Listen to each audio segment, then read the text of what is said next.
Yo, yo, yo, good morning. Let's begin. First of all, I just want to say that I couldn't stream yesterday because of IPS issues. And I can see here now that um,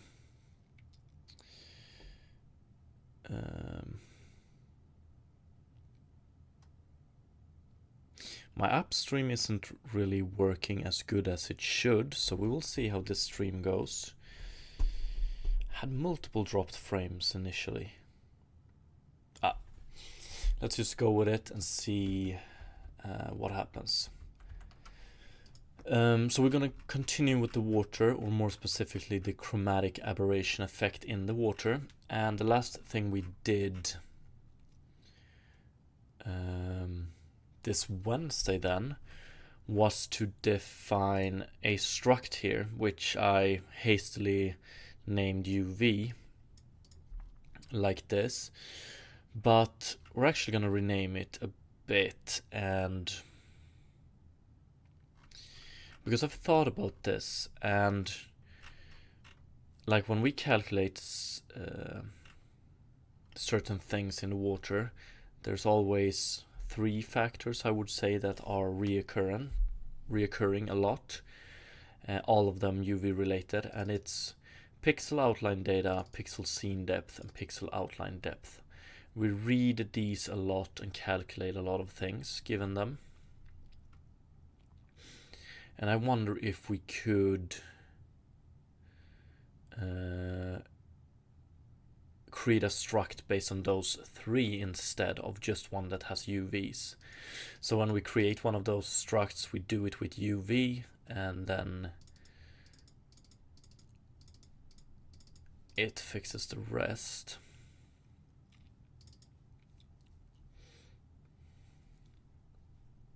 Pretty much.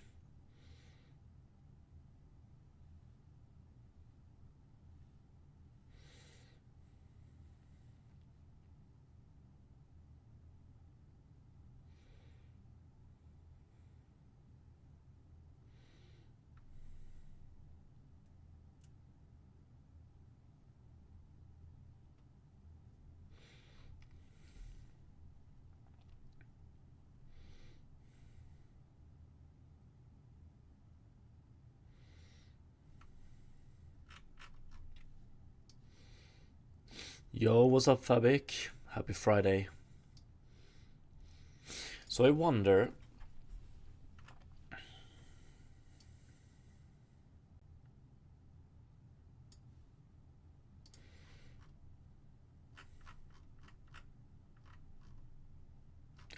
one thing for sure, we can't have a struct that is as ugly as this one. So that I want to fix first.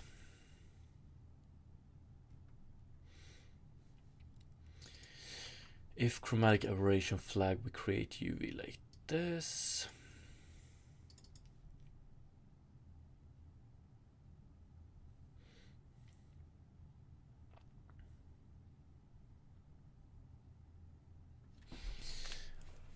Happy Friday indeed.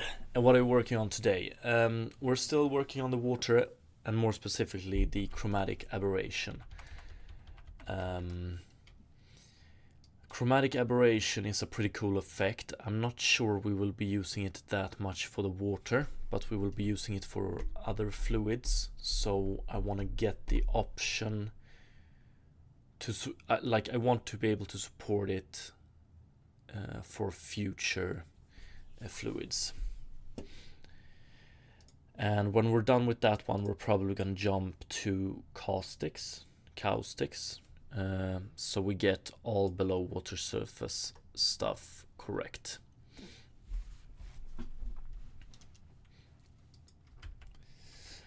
It has been, I don't think, like, chromatic aberration in of itself is not that hard to implement, but it's hard to implement in an already implemented shader on around 500 lines of code, because if you don't support chromatic aberration, you only need one texture read, But if you support chromatic aberration, you want to read each channel on its own pretty much, as I've understood it. So each texture read needs 4 reads instead. And it's just like how to structure it, that's the hard part. But we're gonna do this. Let's see. HLSL.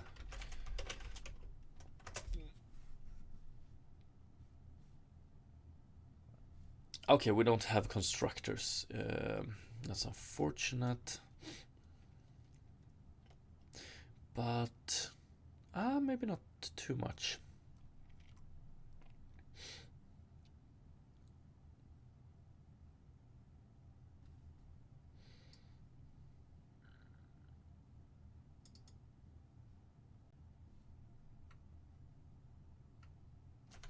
So let's do this. This is not what we're gonna name it. Actually, first of all, I just want to see what, do we have a working version of the water right now, or did I just leave it at non-working?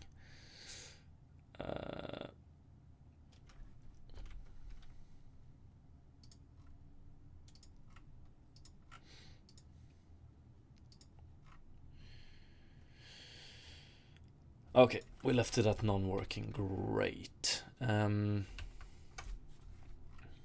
But I want to change this UV. I want to change it to struct. I think I want to call it scene information.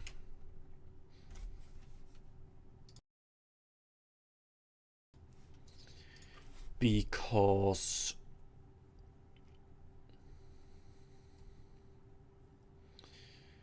yeah, it's gonna have scene color, it's gonna have outline data, it's gonna have depth.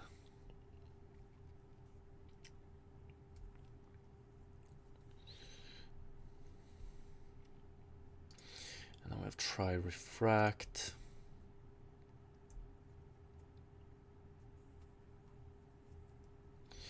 Yeah, I think this is what we want to do.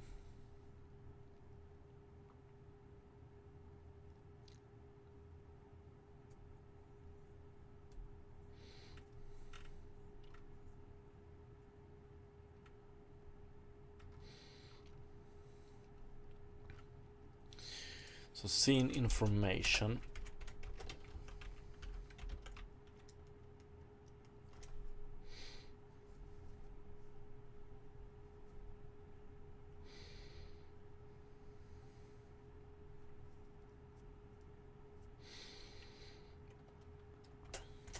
And it's going to involve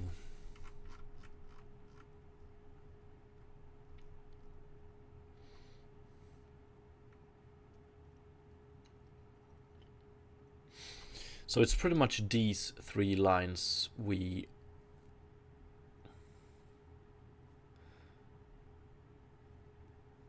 these 3 lines we want to involve in it.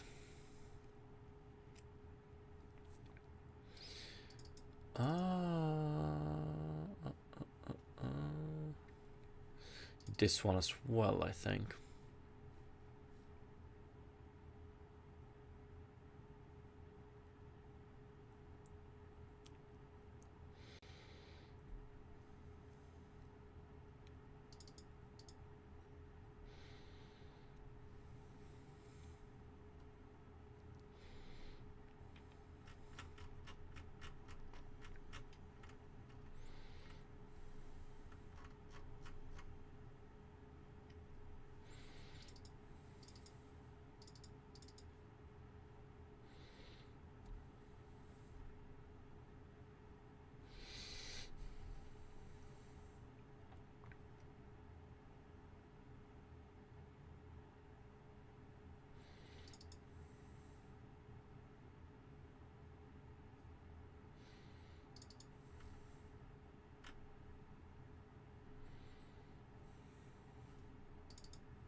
Do we want to calculate this one as well? Maybe we do.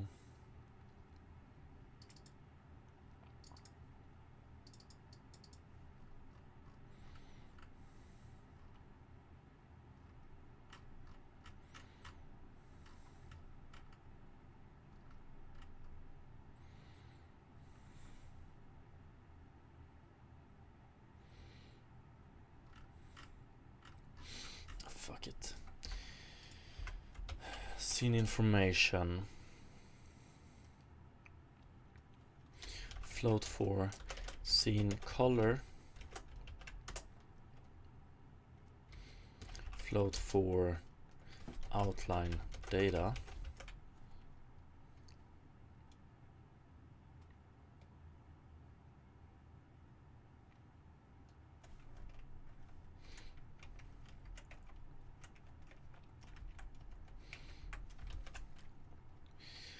And then I want float scene depth and float pixel depth. And then we're going to do a scene information get scene information. And for this one, we're going to send in one UV. We're actually going to send in LOD here as well.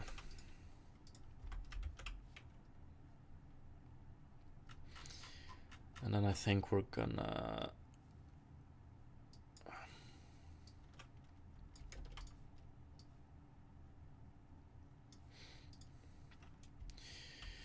so scene depth is equal to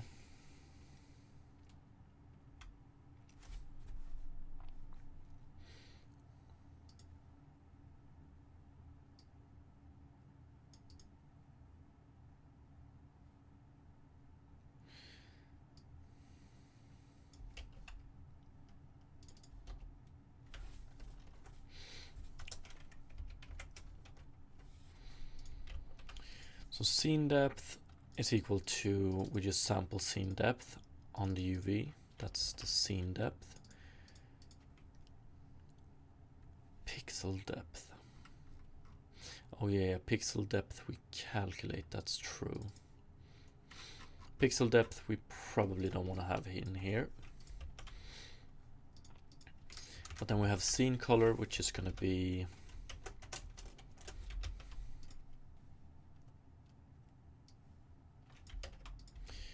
this.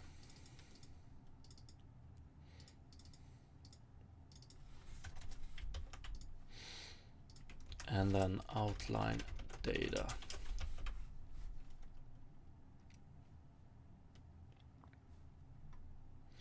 Yes, we actually want scene depth, float, outline depth.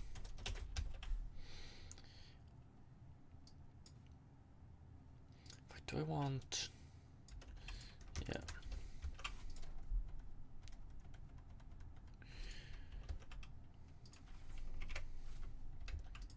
Scene color, scene depth, and outline data. Yo, what's up, Geralt? Happy Friday, and good morning.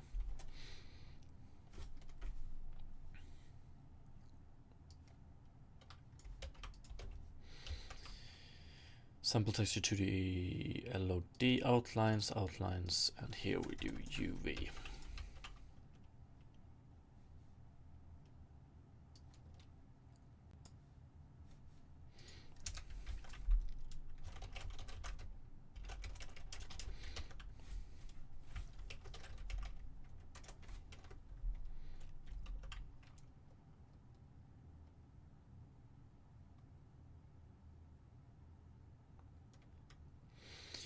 Linear eye depth, outline data dot G.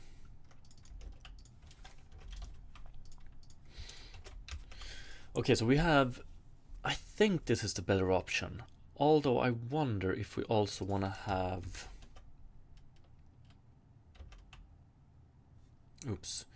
I think we want to have float to UV here as well. So it's gonna look like this. Scene information.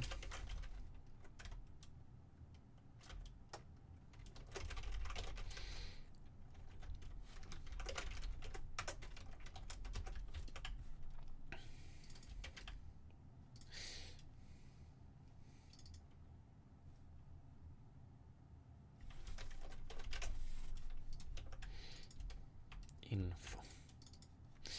Let's call it scene info.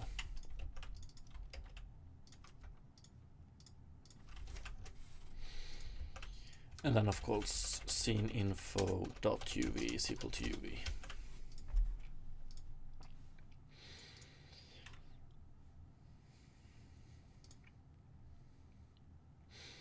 I hope, like, this is so much cleaner if we can keep it like this, scene information, because then we can skip this one,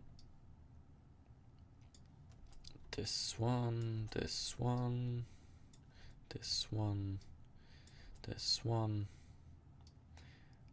this one. We want to do try refract later on better, and we want to implement UV offset UV and try refract here in a good way as well.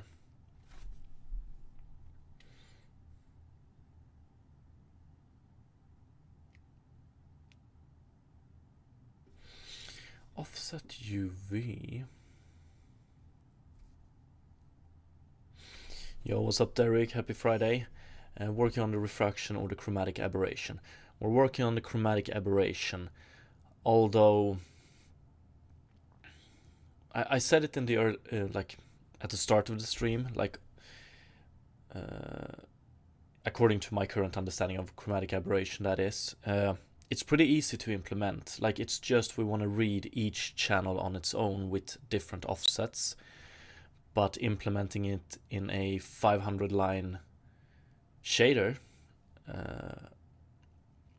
where you already have a lot of functionality is a little bit of a problem, because we want to support both disabled chromatic aberration and chromatic aberration in the same shader or as a shader variant. So although we are implementing chromatic aberration right now, we're in the process of cleaning up the shader in such a way that it is easier to implement.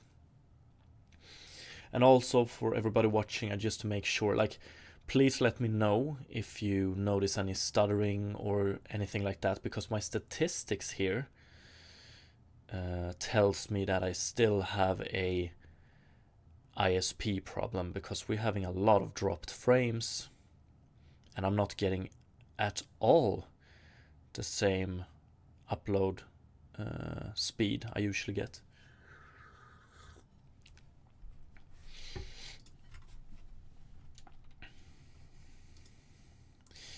So offset UV, I just need to double check this one. Offset UV,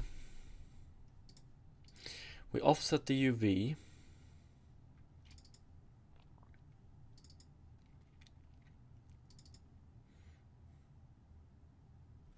Fabric stream is fine, no issues for me at least. Nice to hear.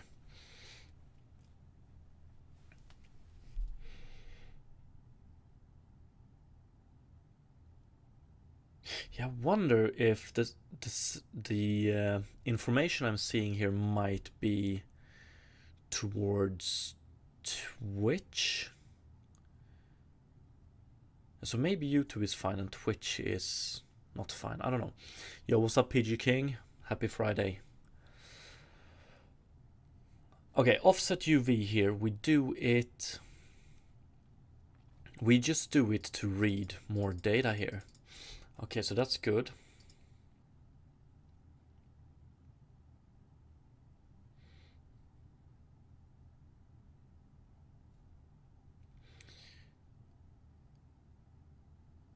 Derek, yeah, I'm on YouTube as well and haven't noticed anything. Nice.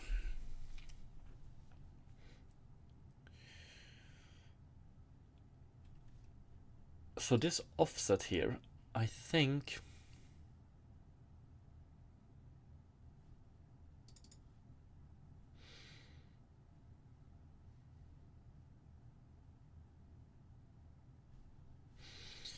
offset UV, I think we're gonna do it like this.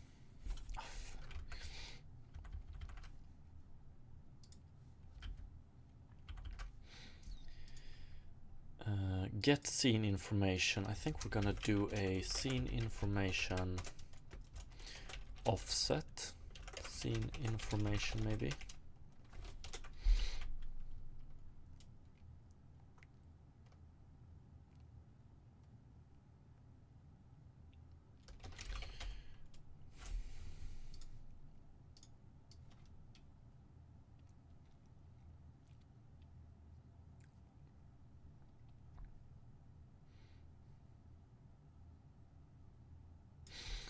Oh, yeah, we have different outlines kernels as well. Okay, so let's do it like the default blur level here. What? That is not good.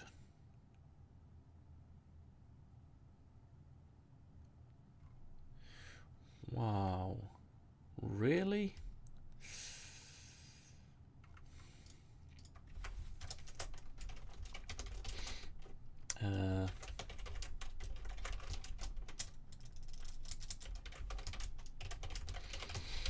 Okay. So what we're gonna need to do with scene information here, we have UV and we have LOD. We're gonna do scene LOD and int outline LOD. That's scene, that's outline. And then offset scene information, we're gonna have offset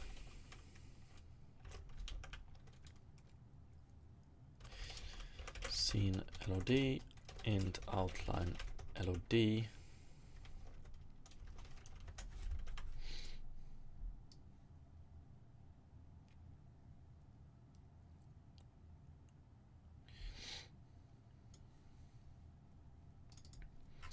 Scene texel size, outline texel size.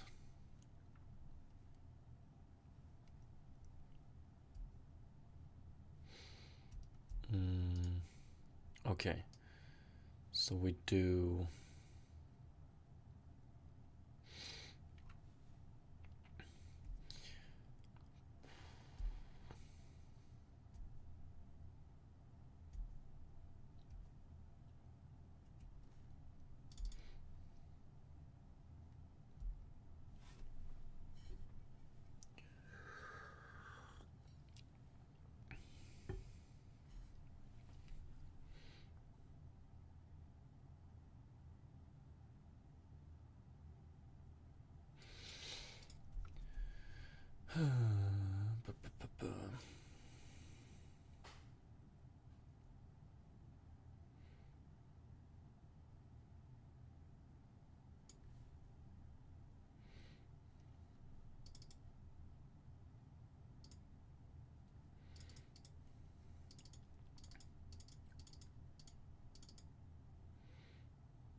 Yo, good morning, Diligence, and happy Friday.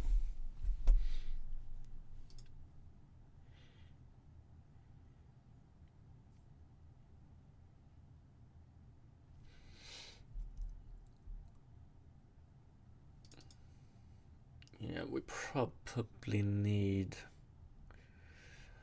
different offsets, yeah.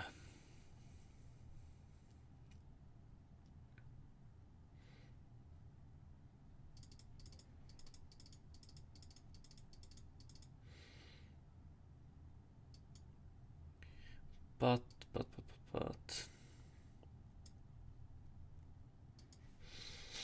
okay, let's do it like this.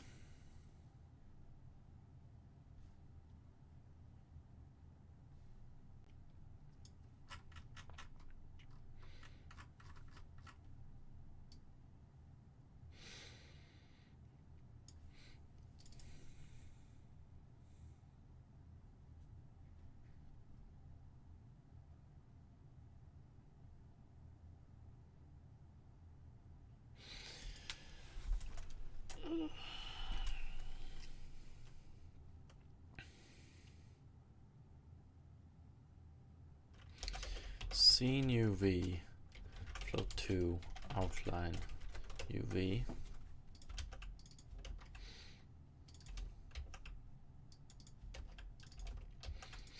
I think.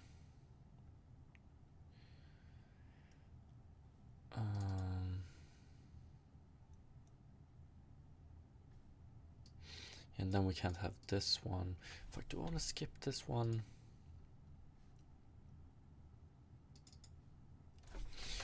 Scene UV, float to outline UV.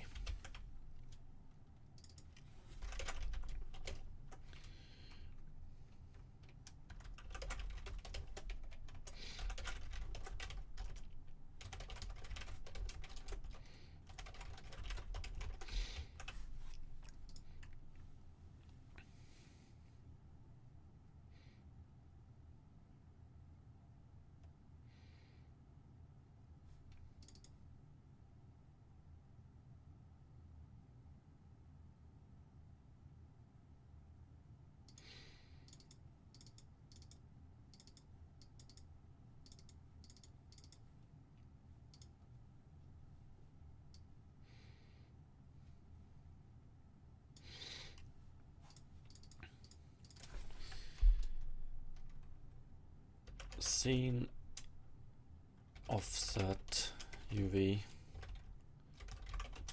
outline offset UV. Is this how I want to do it? Do I need to keep these?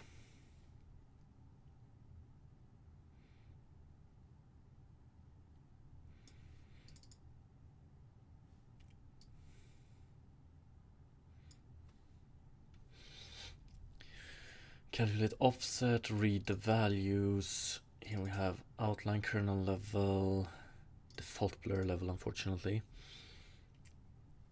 I think so.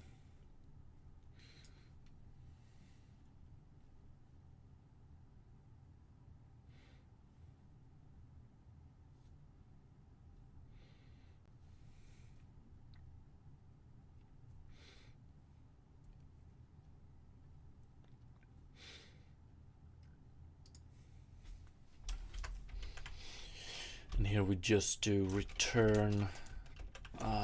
We need scene information info. I don't know what I want to call this one. Should I just call it S for short? Maybe.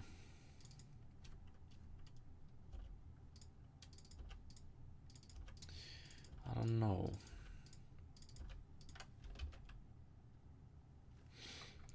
Scene information. And here we just return get scene information. And we do s dot scene UV plus scene offset UV, s dot outline UV plus outline offset UV, scene LOD, outline LOD.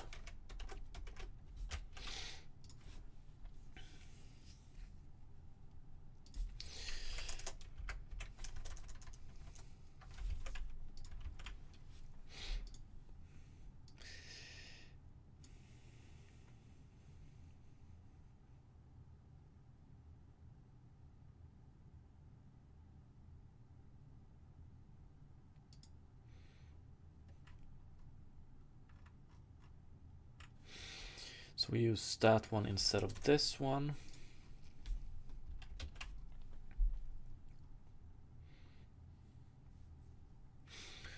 Try refract.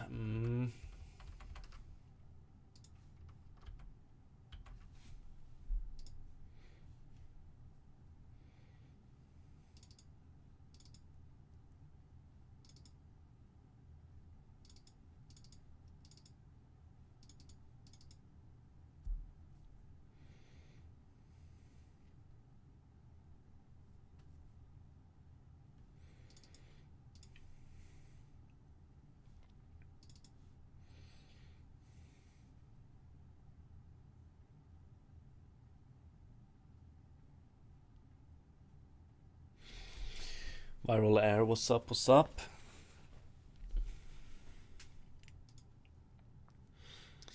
Yeah, Jesus, this was an ugly way to do it, definitely. Let's see here. refraction strength, refraction direction, refraction position.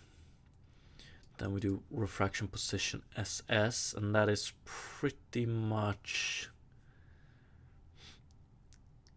and that's pretty much just our new UV. So what we want to do here then is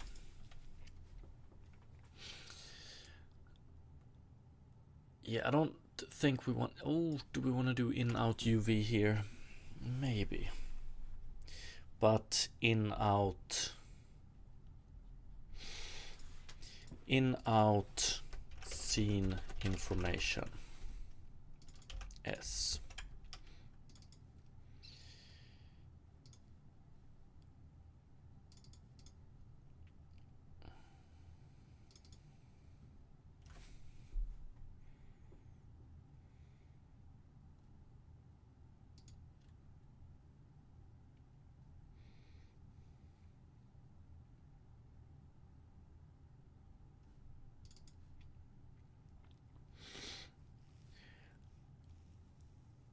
Yeah, we want to calculate a new UV here.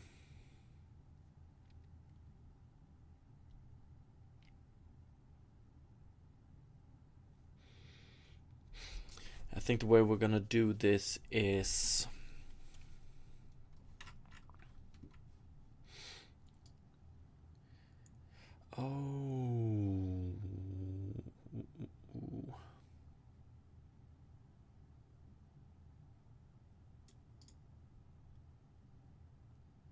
yeah.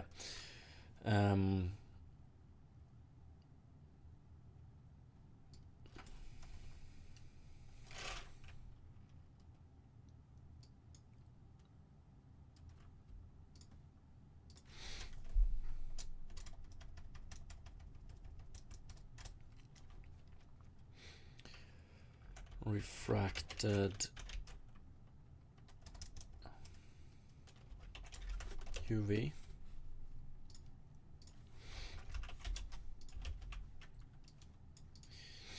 So now we have a UV that is refracted, and what we do then is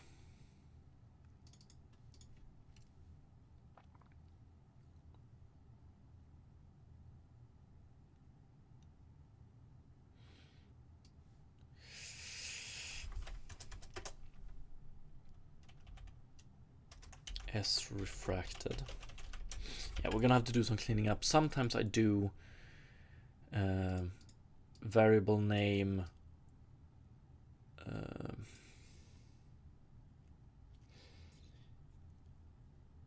what's the word for it?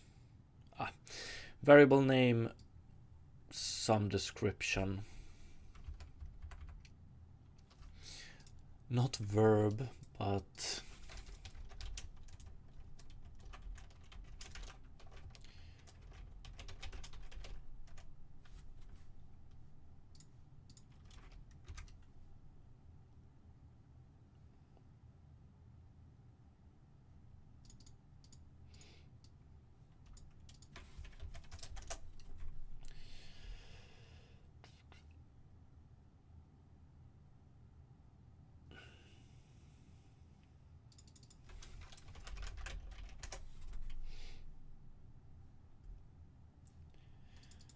I just need to figure out how you say this.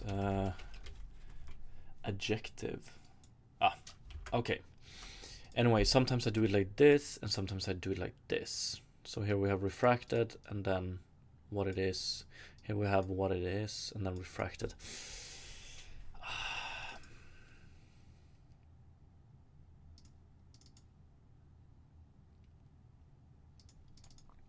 In this case, we're probably gonna go refracted.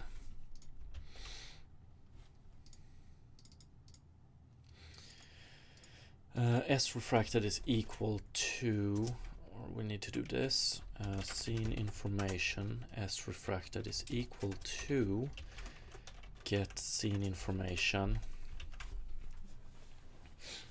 And here we have the same, so we have UV refracted, 0, 0, I think. Same, 0, 0.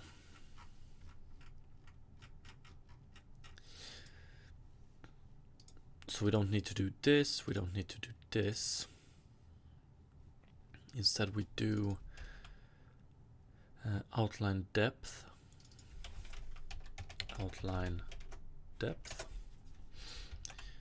and s refracted dot scene depth.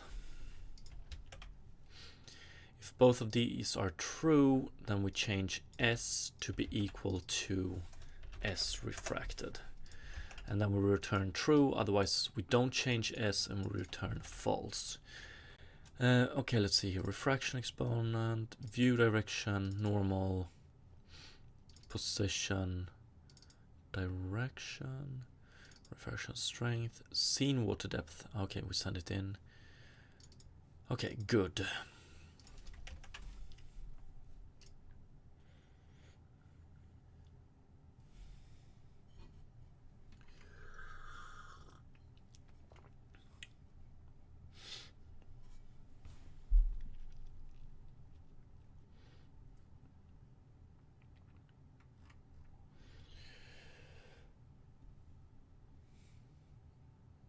Alsners, what's up, man? Thank you for the follow, appreciate it.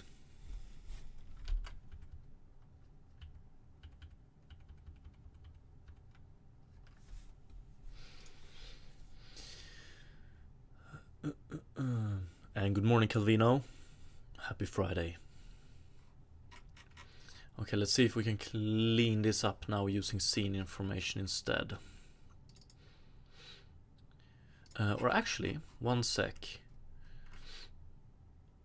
We're gonna implement scene information for this one as well. So when we use chromatic aberration.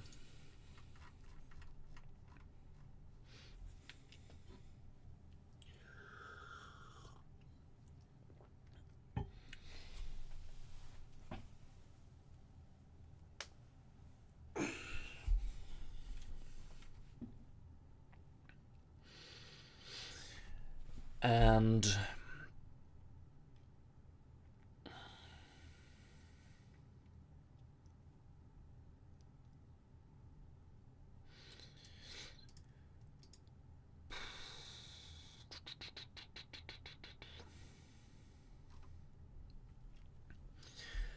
the difference here is going to be that this one is going to be an array.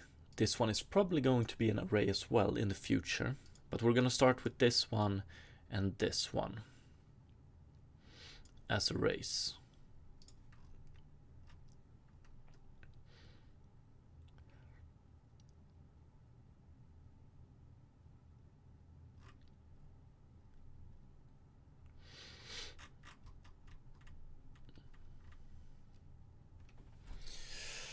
Oof.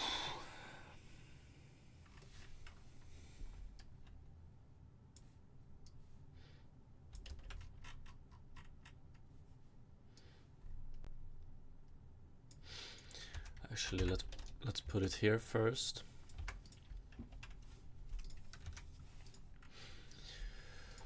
Float to scene UV 4.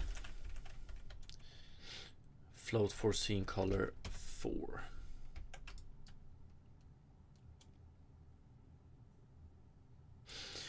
One sec, no. Scene color will still be a float 4, but this one we will read. Ah, okay, I get it.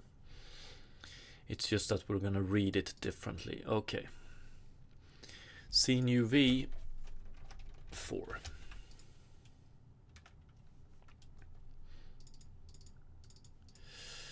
So when we sample scene color here, we're gonna do float 4, sample texture LOD, scene UV 0.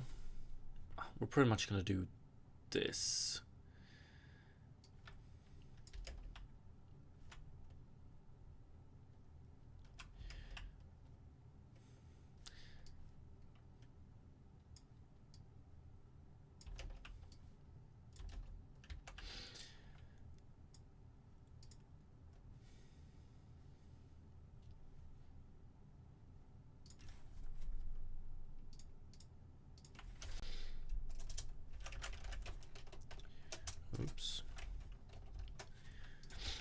scene UV, and then we want to change this one to scene LOD. So this is basically what it comes down to when we do chromatic aberration here. Yeah. To my understanding, my current understanding of this, we just read. So when we get the scene color, we just read. We offset each channel, so we get.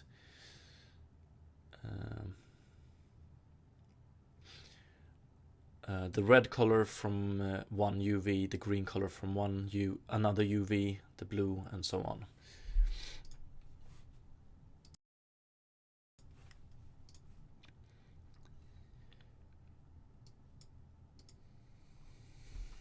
Okay, is this the only thing we need to do here? Maybe. I'm gonna remove this.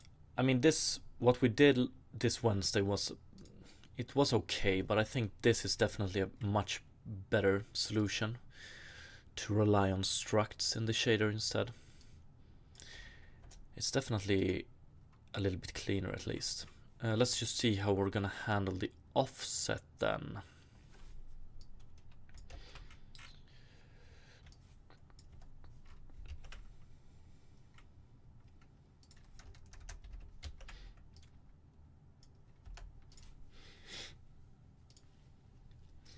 Offset scene information, we send in scene information, and then we have scene offset UV here. This one is actually just going to be a float too. We're going to offset the UVs. We're going to offset all the 4 different UVs the same way.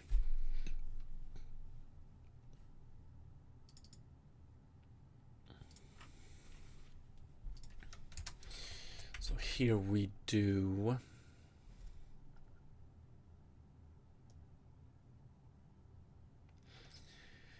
float 2 UVs 4 is equal to. Can we do it like this? I hope we can.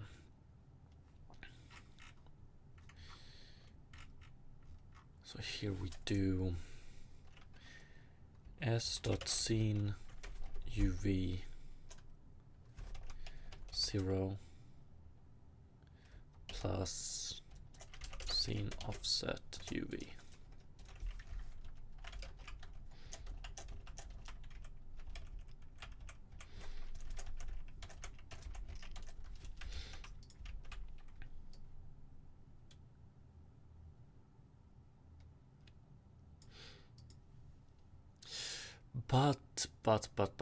But, yeah. Then we have outline UV as well. So, yeah, so here we send in UVs here, outline UV here. Or actually, no. S.outline, yeah. S.outline UV plus outline offset UV. And then this, okay.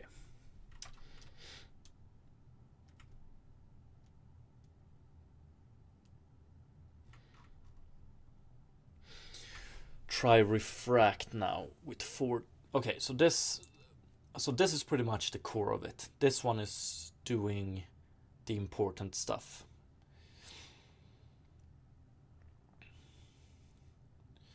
UV scene center refracted, we create an array of 4, UV scene refracted 3, and then we fill it up like this. And here we do this, which is good, I think. And then we do this, UV scene center refracted.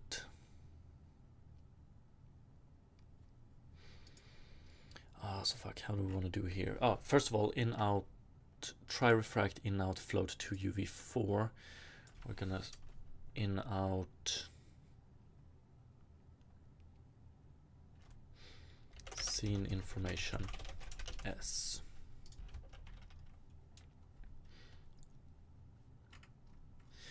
When we have all of these 4 created, we're gonna We're gonna do this instead again. So let's see.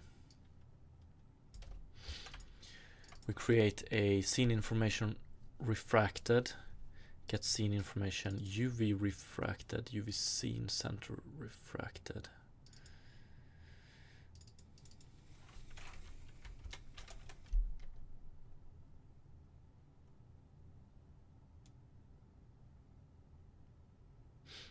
One sec.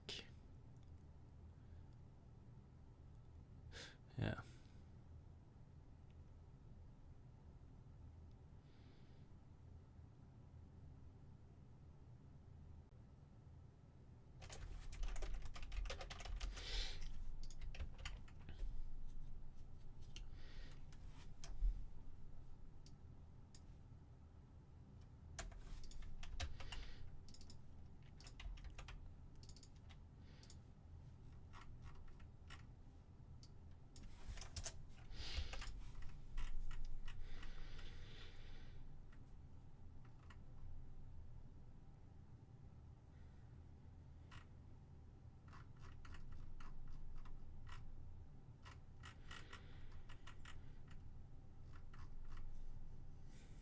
Okay.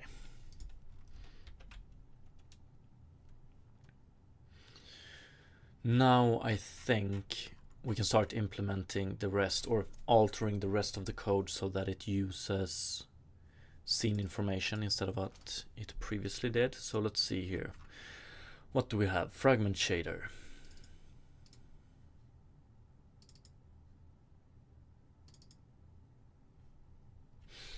Normal world space. Yes. Okay. If chromatic aberration flag, else this one. Okay.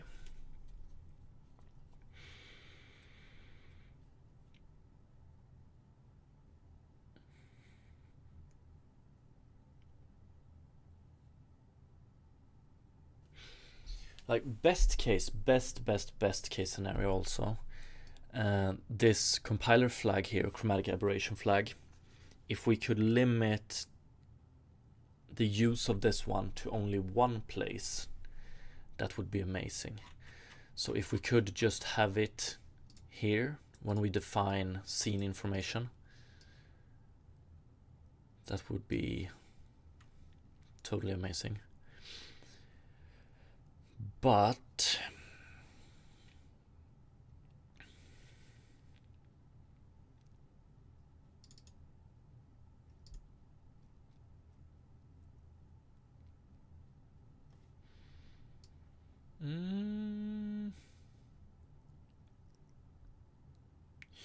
actually, maybe we can do it. Let's see here. It comes down to the fact that it's tri-refract method. It's this one that splits up the UVs, right? Before this point, we don't need to have split UVs here. So we could create this.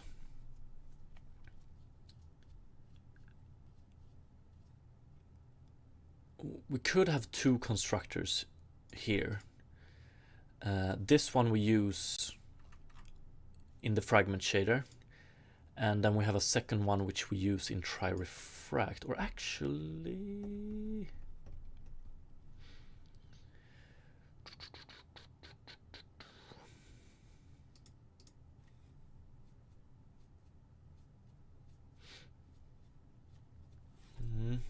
Diligence, how come this shader code looks almost like C#?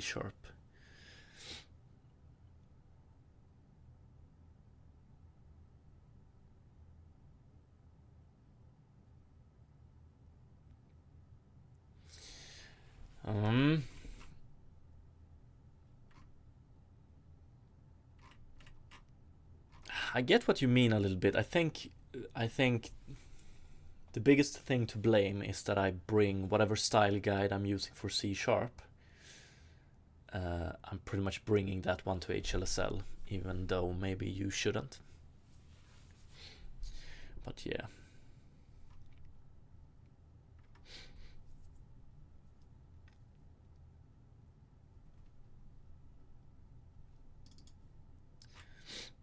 Yeah, I'm thinking of doing it like this.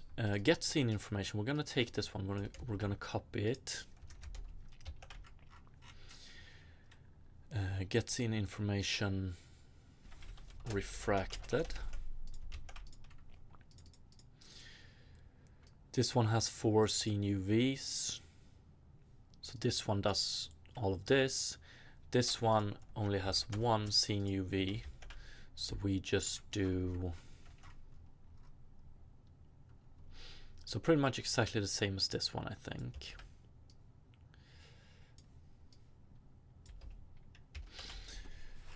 So if chromatic aberration is enabled, we have this constructor and we have this constructor.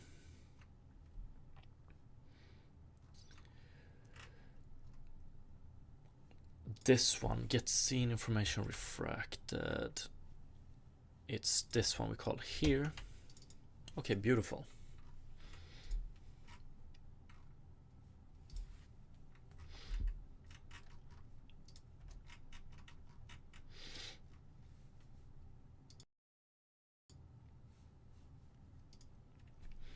Usually shader code looks so different. This is quite readable. Yeah, I know exactly what you mean. A lot of people, or it used to be like that at least, what I can remember. A lot of people used to prefer very short names in the shaders for some reason. I don't know why. But I want it to be extremely readable, even though extremely readable might be a exaggeration, but I want it to be readable without additional comments. But yeah, I know what you mean. Okay, so down in the fragment shader again, I think we can remove this one now, chromatic aberration flag. Instead we just do UV scene center,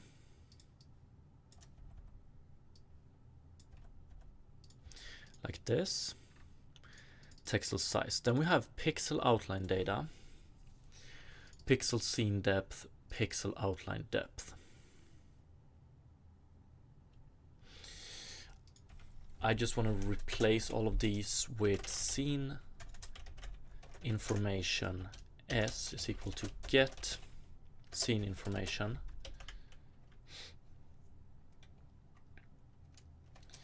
UV scene center, UV scene center 0 0.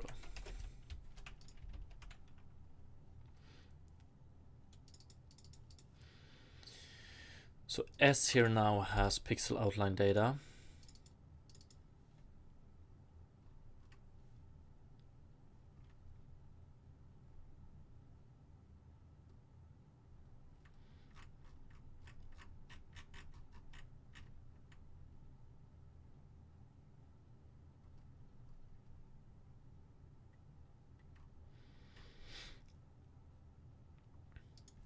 So this one, and this one, we have them in scene information right now. So we're just gonna remove this.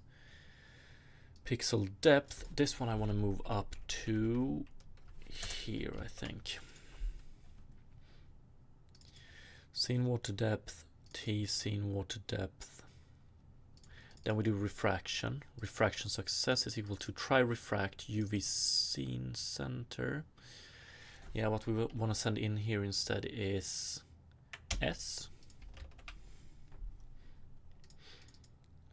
Try refract, yes. If we succeed, we exit, or if this one, yes.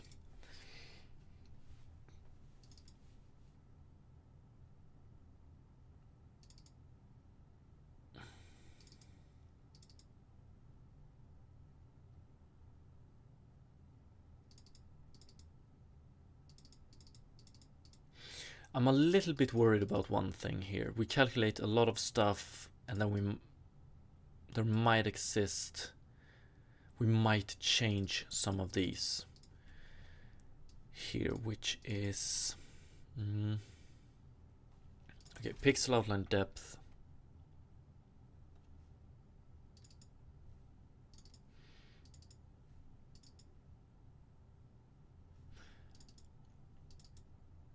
Like, why are we calculating?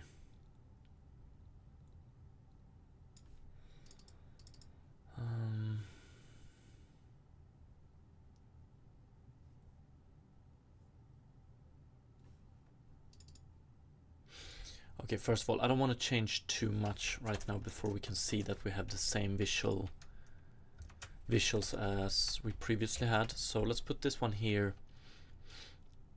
And so pixel scene depth, this one is now s.scene depth. Pixel outline depth is now s.outline depth.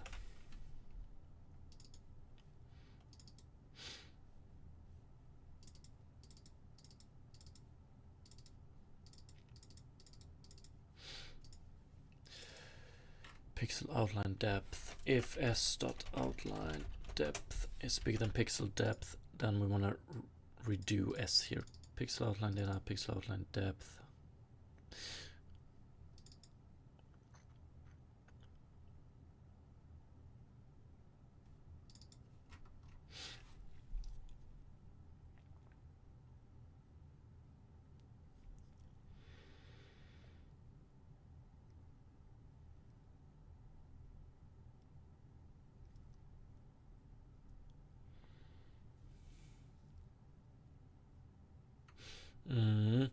Okay, so previously we refracted UV scene center. We don't do that anymore. So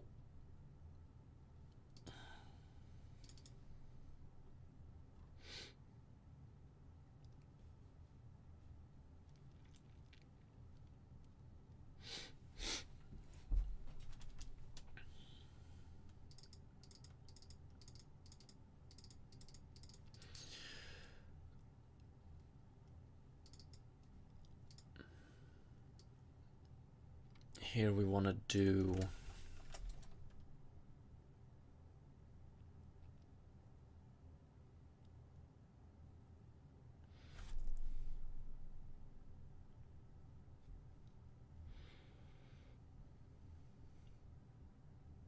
actually, I don't think we need to do this check here.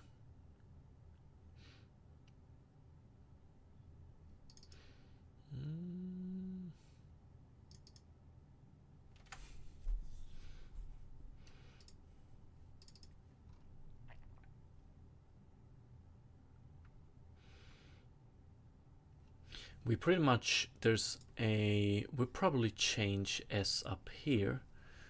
So I don't think we need to do this one anymore. Down here.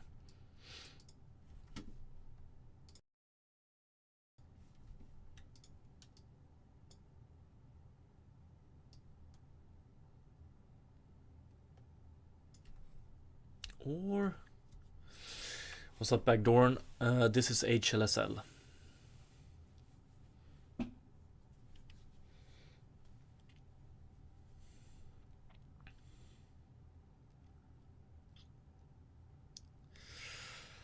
I wonder what the idea here was. If outline depth is bigger than pixel depth, yes, then we don't want to fuck up the outline. Oof. Yes, okay, it's very important that we keep this one. So here we just change outline data and outline depth and outline water depth. Okay, I get it.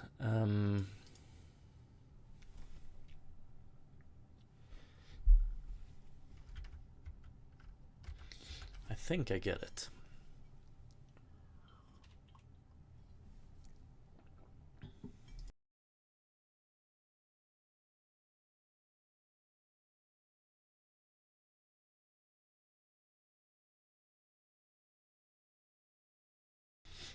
Okay, fuck. If we want to do this for both chromatic aberration and the other one, we're gonna have to add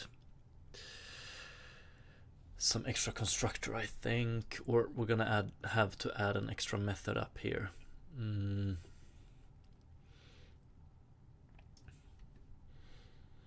Get scene information refracted. I think we're gonna have to add get scene information. We're gonna have to add scene information update outline data. Scene information as float to outline UV int outline LOD, and we do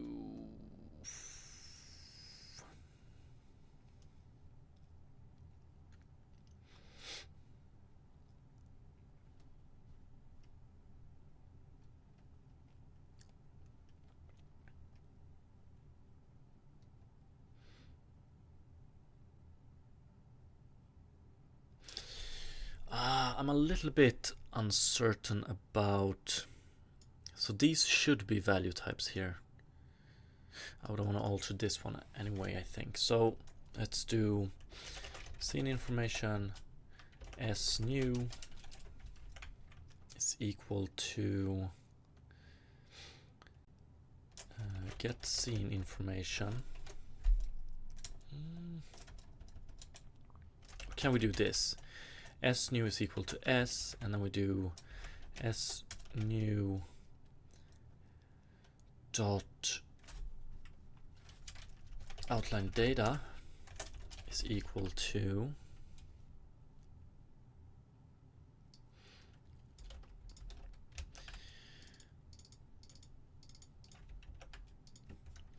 and S new dot scene depth is equal to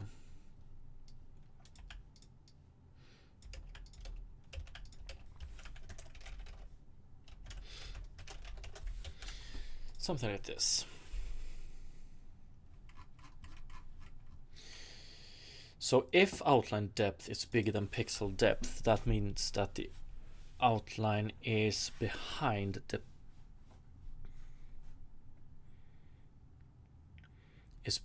the water. Why the fuck would we want to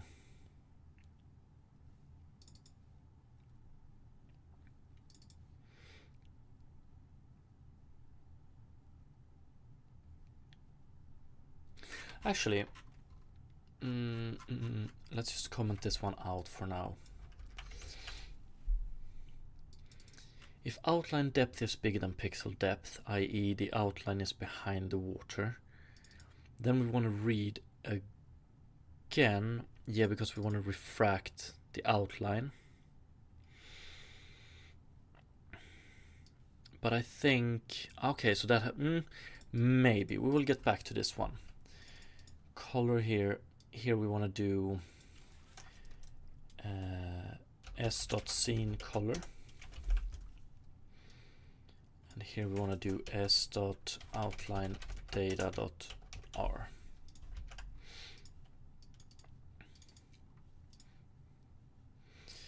Then we start looping, and then we get to the offset here.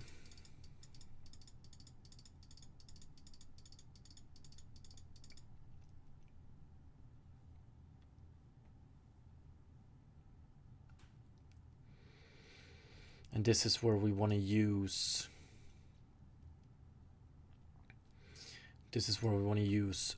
this method.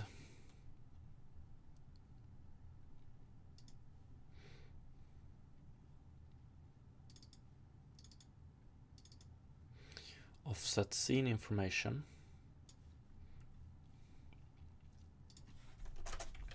So let's do scene information dot or s offset ed.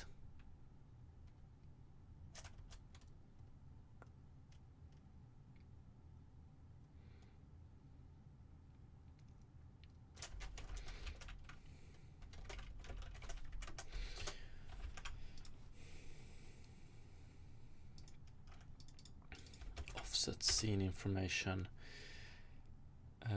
scene UV LOD. So S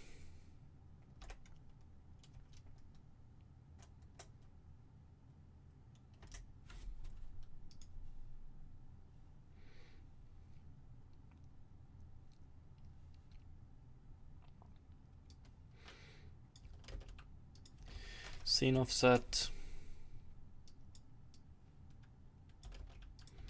outline offset, and then we add outline kernel level And for now, I'm just gonna add default blur level here, but this one is, it's this one we want to change later on.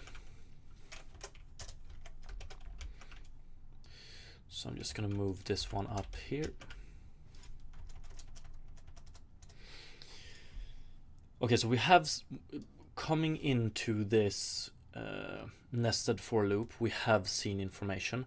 For each entry in this nested for loop, we want to read a new scene entry, or we actually want to offset the scene information we have, but we also want to have the old scene information because we're going to do a lot of comparisons. So this line, this line, this line, this line, this line, and this line are now done within this call. So we can remove this. Then we do this, I guess, depth here. Okay, before we remove. So depth is just scene depth, and then we have outline depth. Good naming. S offset dot scene depth.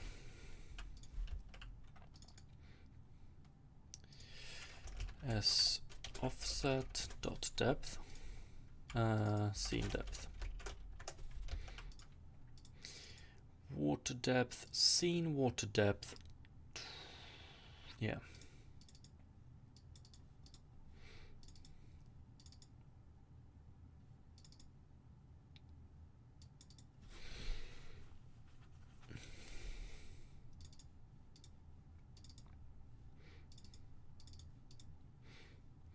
Total way. Okay, so here we want to multiply with. I'm worried as hell about this one. We'll see. S offset dot scene color. Then we want to do something similar here. Outline depth. Here we do S offset dot outline depth. Same here.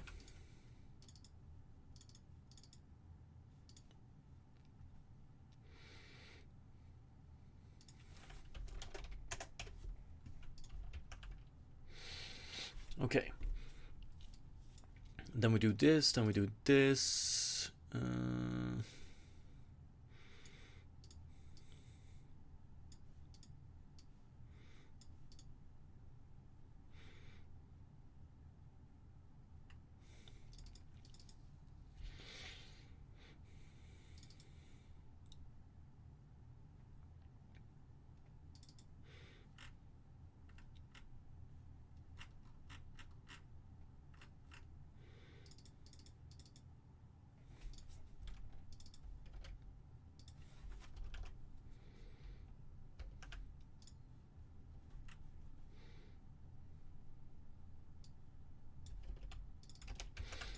We're gonna get a lot of errors, but let's just fix them.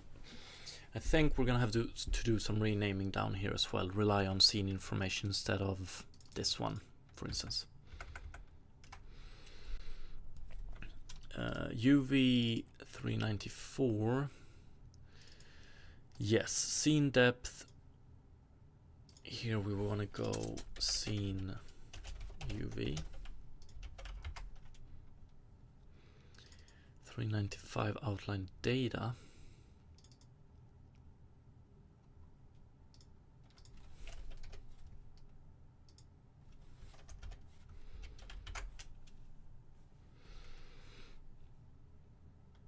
Scene water depth.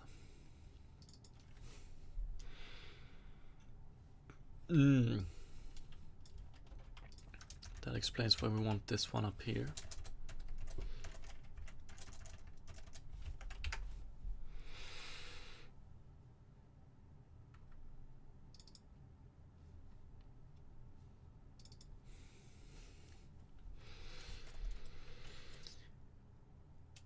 S.scene depth.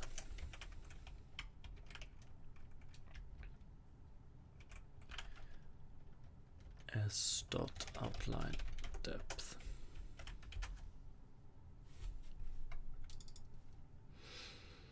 Yes, pixel scene depth, s.scene depth, s.scene depth.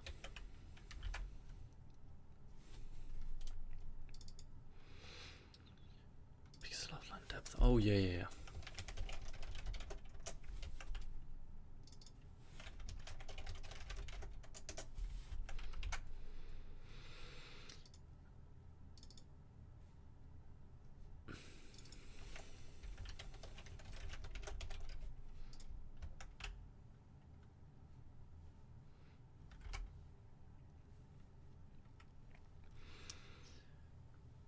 Okay, that one is rough.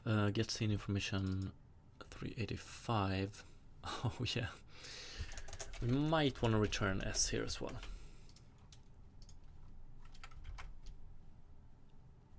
Ooh. No issues. Okay. No compiler issues, that is.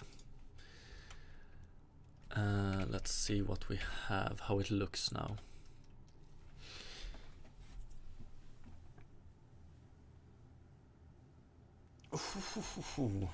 Is it still working actually? Looks like it. The big question is the remapping. We can see the remapping here might be a tad too aggressive. One sec. Refraction, water refraction edge remap offset 0.05.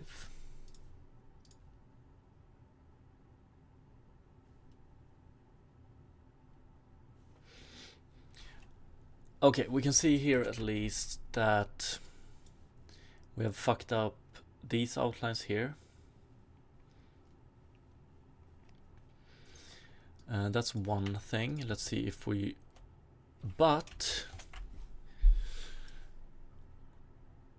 the refraction underneath still works as it should.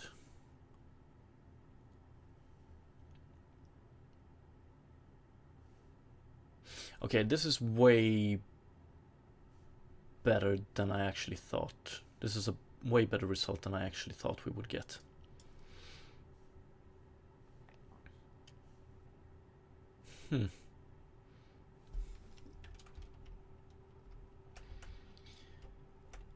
Like, I would have guessed I would have messed this up bigger than we actually did. Although we haven't checked the blur. The blur might be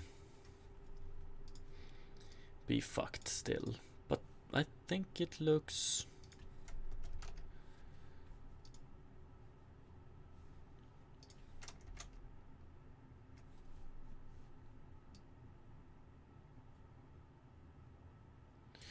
Yeah, we have some issues here, but...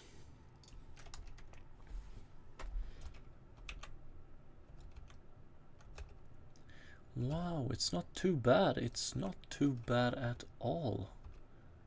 What the hell? Huh.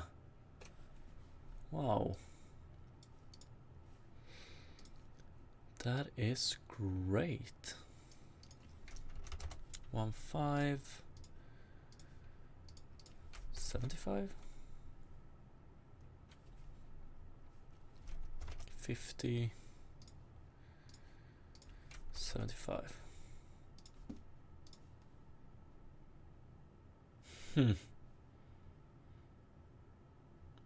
Okay. Okay. Yes. So let's fix this problem. And I'm pretty sure. I'm pretty sure it's this. So if outline depth is bigger than pixel depth,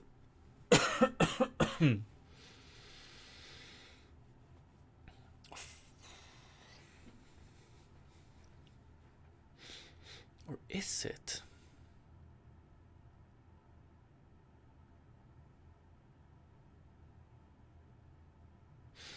Okay, let's see if we can fix, if we can fix it by doing, if so, s dot pixel or no, let's use the new method. What did we call it? Update outline data.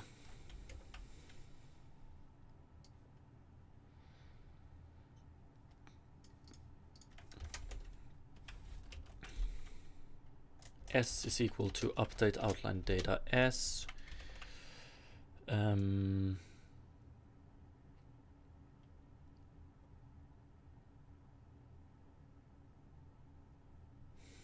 But I don't know.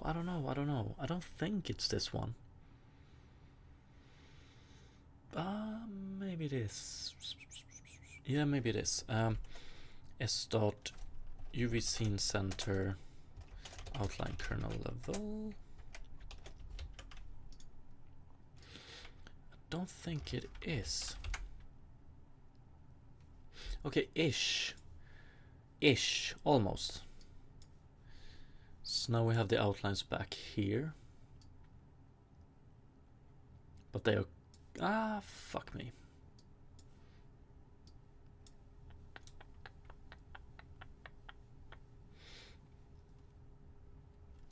Diligence, water looks less good with that much blur. Blur should be subtle. The details are so crisp. No need for too much blur. Yes, of course. I'm just testing stuff out. Like, blurring is only going to be applied on extreme water depths, right?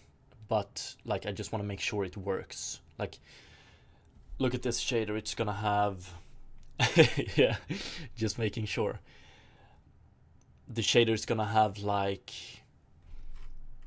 We're pretty much halfway done with this shader. We're halfway done with this shader, and we already have, I don't know, 30 different parameters. So I want it to be as customizable as possible. Yo, what's up, Miguel? Hope you're having a wonderful Friday so far. And you too, JDD. But yeah, this is not what we want. So this one actually screwed it up a bit more. So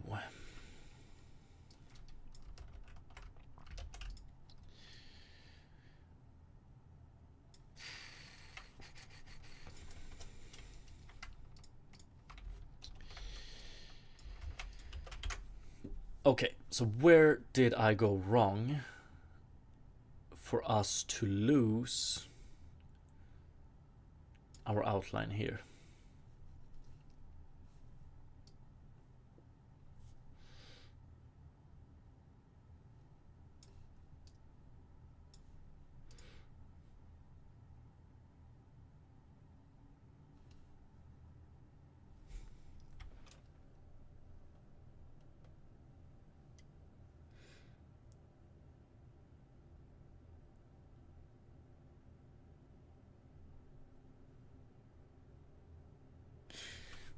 And when we're zoomed in, we can see these refraction shadows here. I mentioned it earlier, but there's really nothing we can do about it. It's just part of the...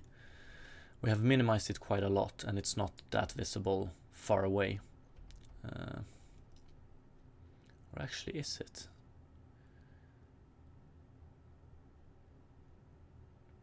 Maybe we can try some different stuff later on, but yeah. The bigger problem being the outlines. We're losing half the outlines here at certain points, and I have no idea why. Or actually, I might know. I think it's here. Or...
Fuck, is it one of these checks that fails?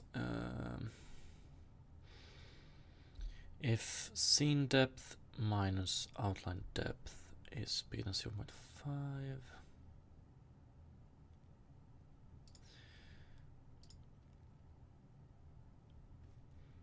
If abs scene depth, outline depth.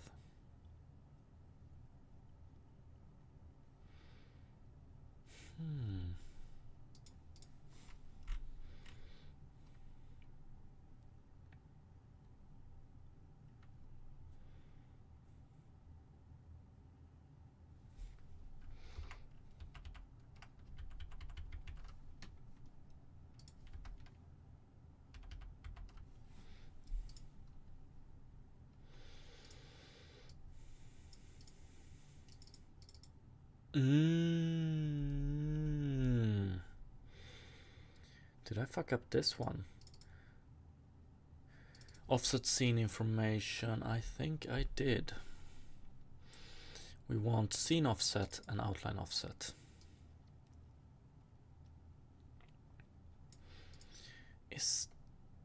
Could that actually have a maybe?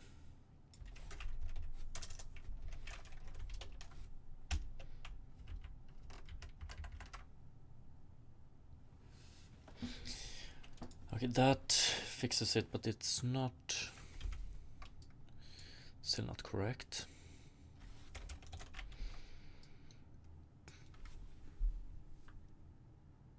Like, look at this. Here we get the full outlines, right? Here we don't. It's a little bit arbitrary where we get it and where we don't.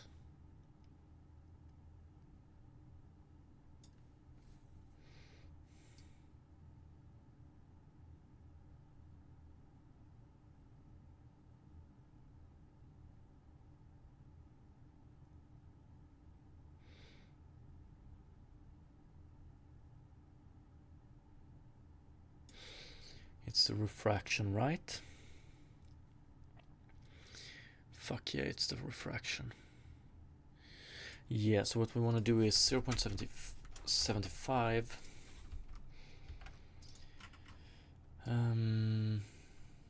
Try refract. Yeah, I'm wondering about this check right here.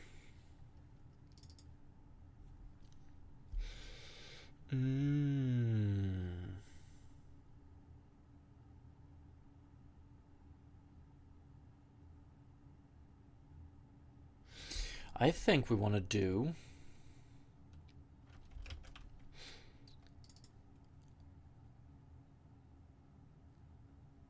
there might be a case where outline shouldn't be refracted, but okay.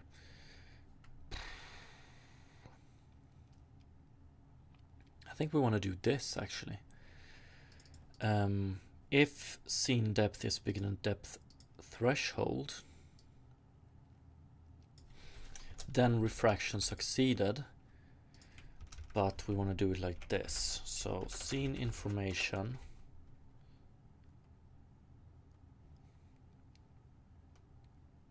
or no, we do it like this.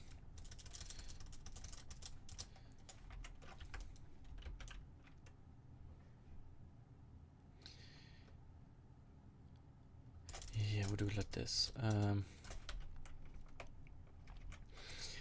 As scene depth is equal to s refracted dot scene depth.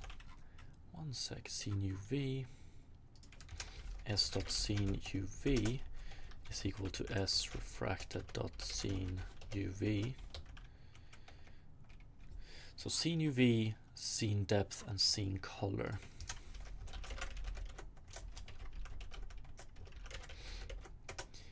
Like this, and then we want to do an additional check here. If s refracted dot outline depth is bigger than depth threshold, then we do it for the rest. So scene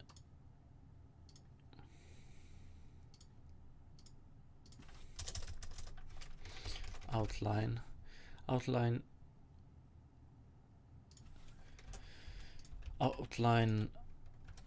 UV is equal to outline UV. Outline color, we don't have outline color, but we have outline data.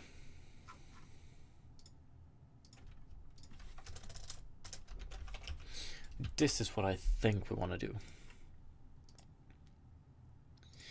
So we do refraction. So now we have a new UV. So then we get the new outline value and the new scene value. Scene color or scene values and outline values don't share the same depth, because you might have outlines on top of a scene color that is much further away. But we just care, like, if the scene refraction succeeds, then we set this one, and if the outline doesn't succeed, then we know that we're just going to use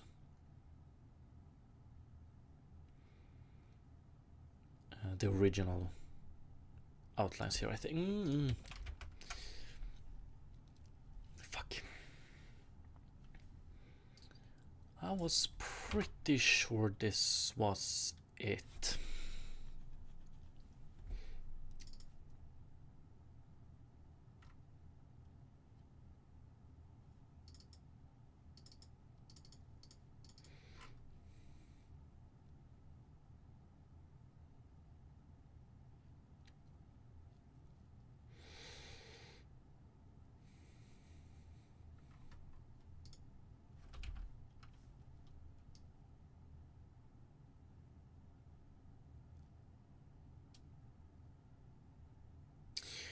But I'm a little bit, so the outlines doesn't seem, yeah, we lose it here. What the hell is this?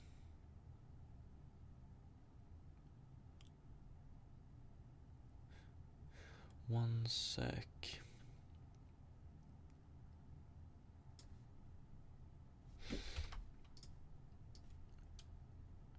Threshold.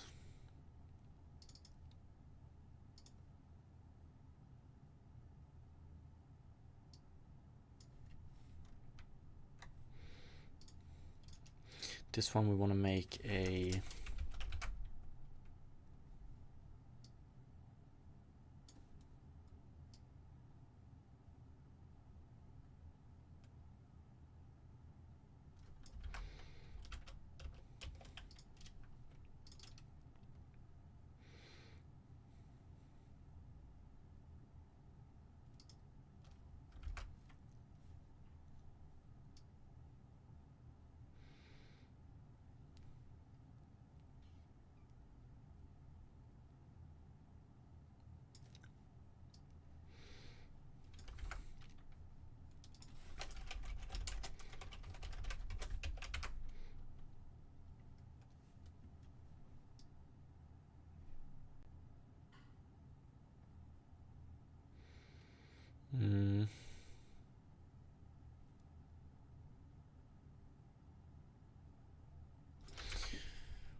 Alcinost, I might be on a whole different planet here, but you don't want to refract the outlines, but you want to calculate the outlines based on the refraction, else the outlines will be fucked. Yes, so before we render the water, we actually calculate our outlines.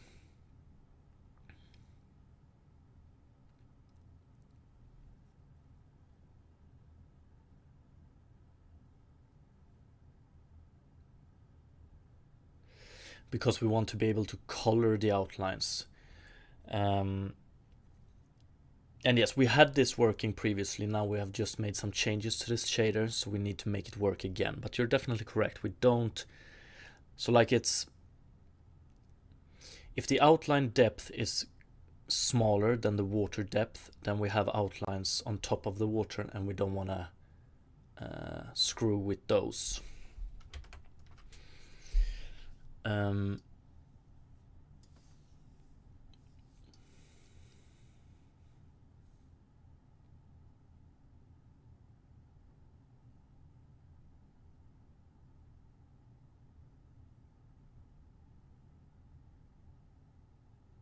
So these outlines underneath the water surface, these we want to refract 100%. These outlines on top we don't want to refract.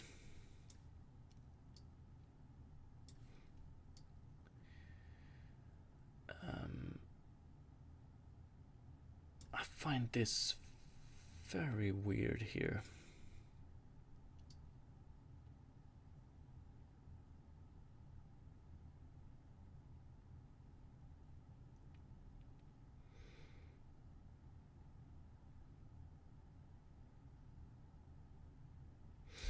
We should be doing this check. We should be doing this check.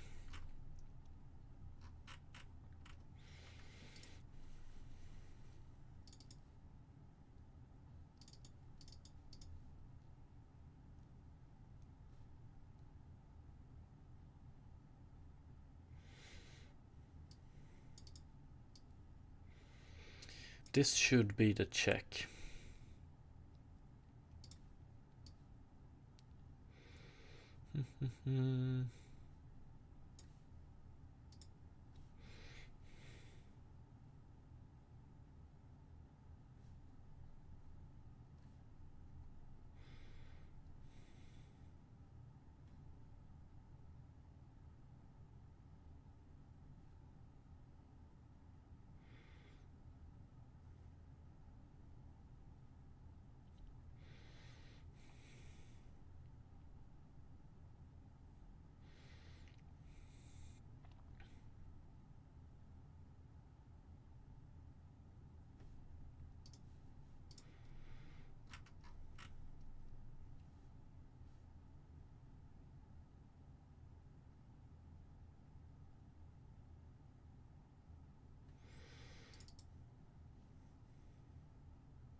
I'm just wondering. Yeah. Okay.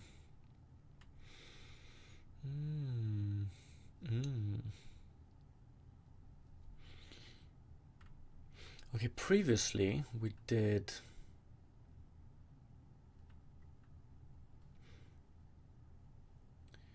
Oh, outline water depth. I'm wondering, T seam water depth, T outline water depth.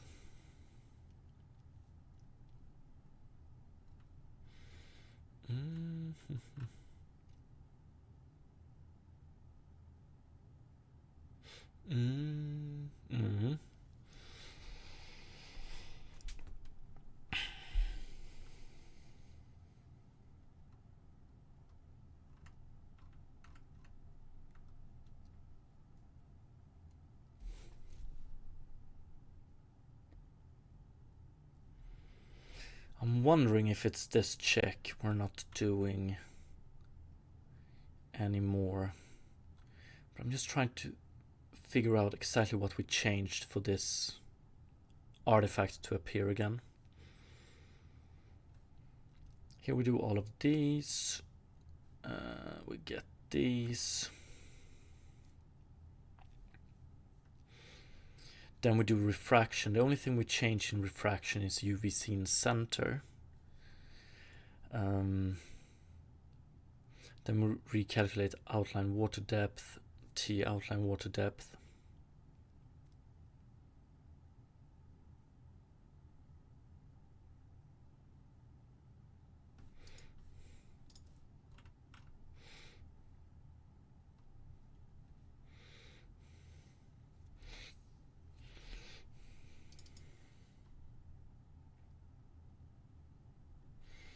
We use the old one here.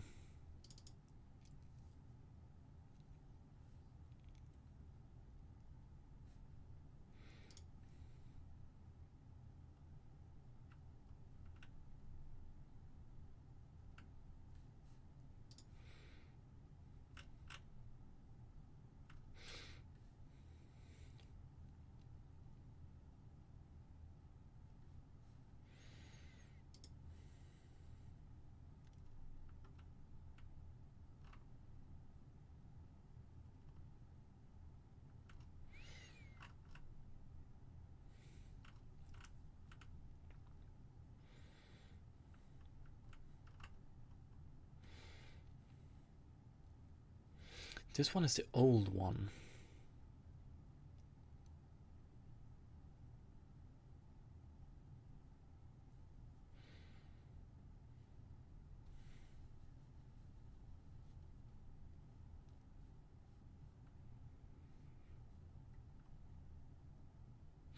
T outline water depth here. We use the old one here.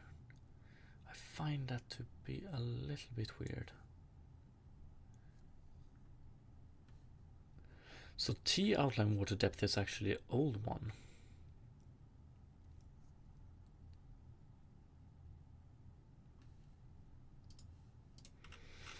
While here we use the new one.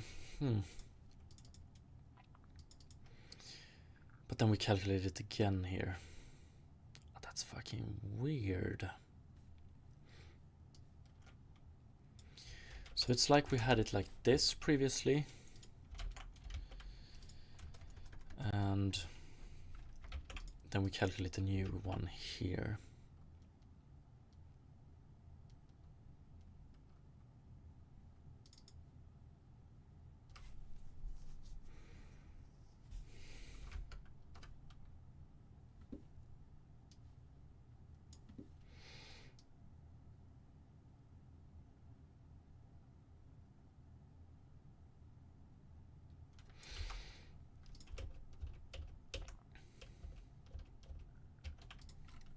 So when we do the refraction here, okay, let's just look at what we have. So we have outlines here.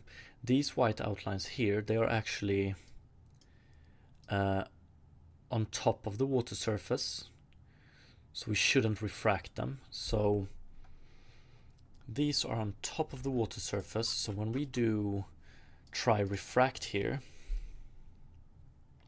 oh, I fucking get it. Okay.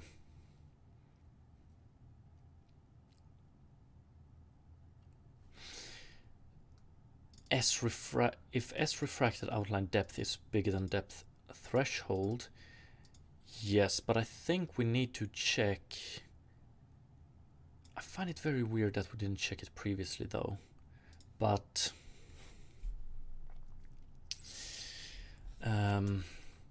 s dot outline depth is bigger than depth threshold, and this one.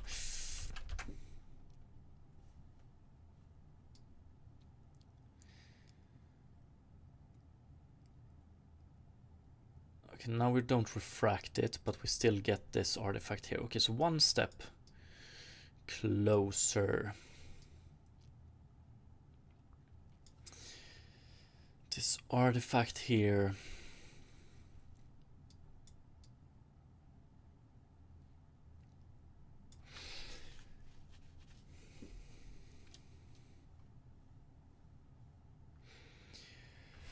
Yuxiang, yo, what's up?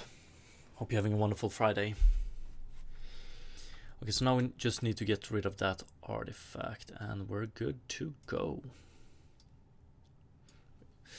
Although this looks a bit rough, I think we're okay.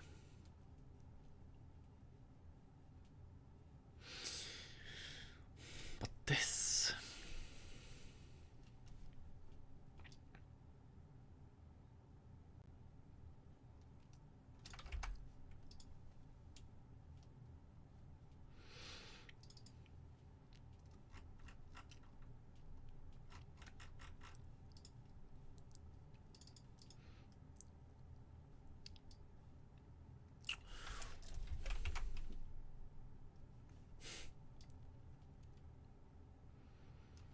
that one makes it worse.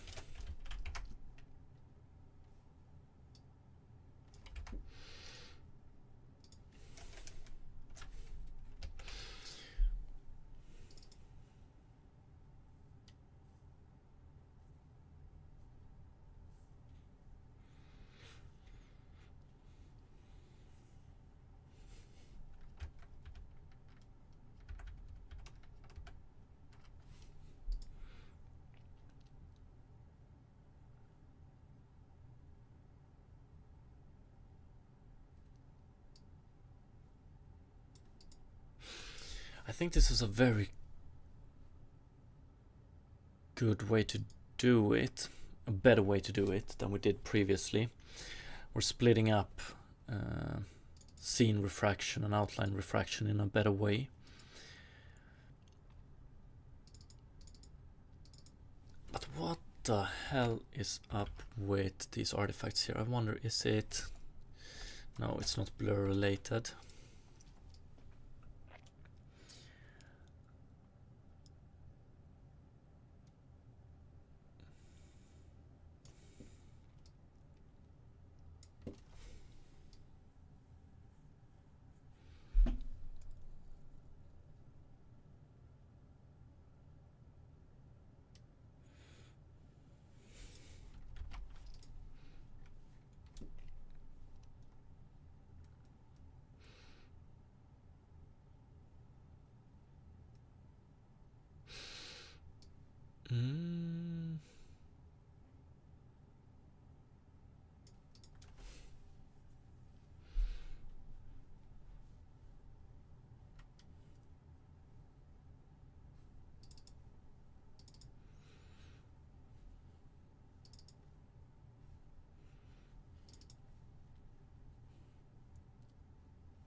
So here we check if the depth of the outlines is bigger than depth threshold. Depth threshold being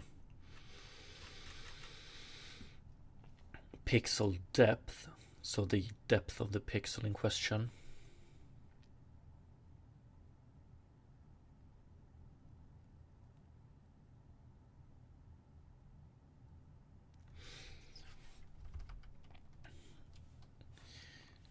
So why are we getting these? Why is part of the outlines following with? Are we not calculating the depth correctly? Maybe not. Outlines. Oops, not that one. Outline. Fuck, isn't it outlines shader? Yeah. If the outline value, if the alpha of the outline is bigger than 0, if so, pixel depth max. Otherwise, pixel depth. Pixel depth max, so the biggest depth.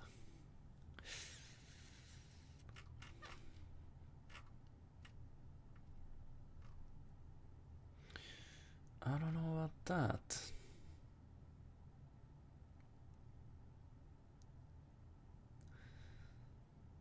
Sample scene depth.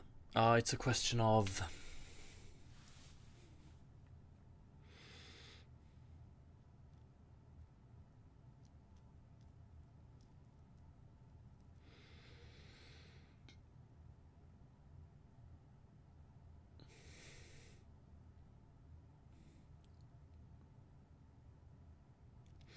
sample scene depth. This one gives us a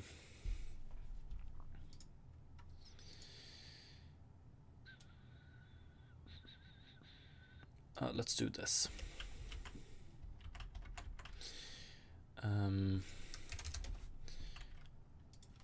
Return sample scene depth UV scene center.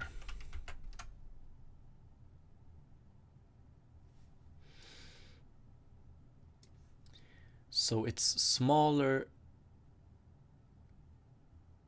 It's smaller the further away from the camera we are. Bigger the closer we are. But then we flip it. So yeah, this is what we want to do. Okay, so nothing is wrong with the outline data in question.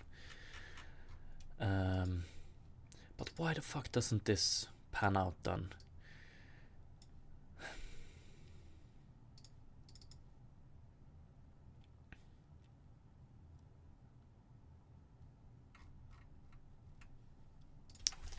Return s.outline depth.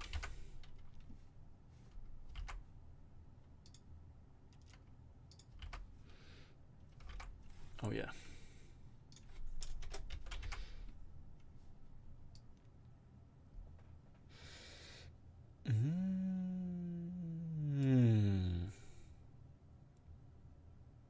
Oh yeah. Inverse lerp between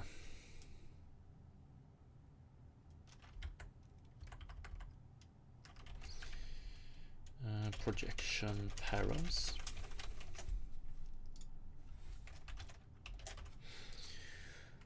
Projection params YZ.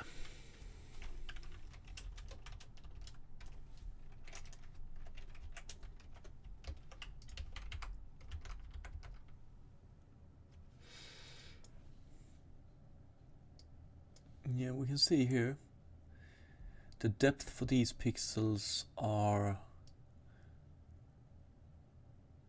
smaller than for the background, so that also pans out. That's correct.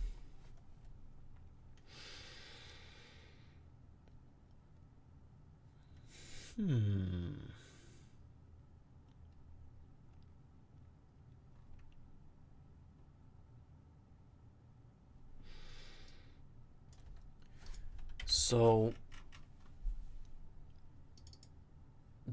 this value is what I think it is.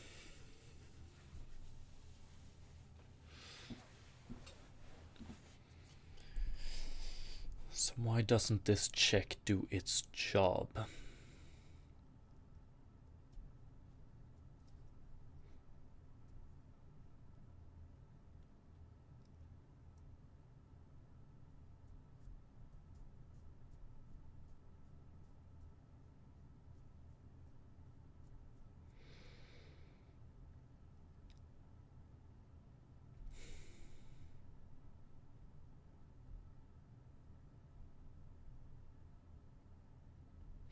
One sec. Is it...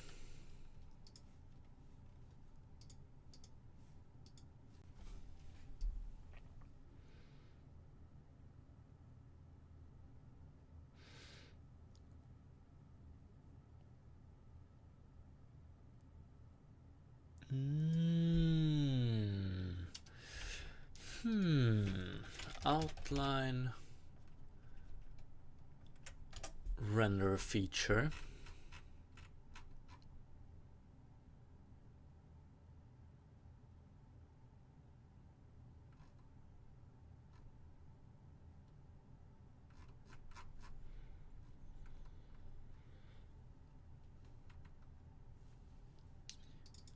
Outlines target handle filter mode bilinear. Is this seriously...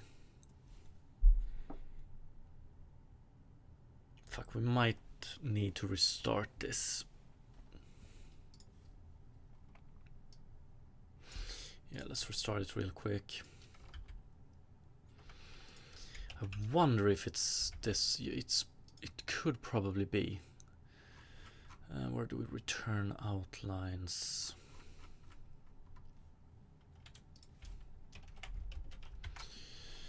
I'm gonna explain the problem if it turns out to be this, and we're gonna explain it. Might explain it either way.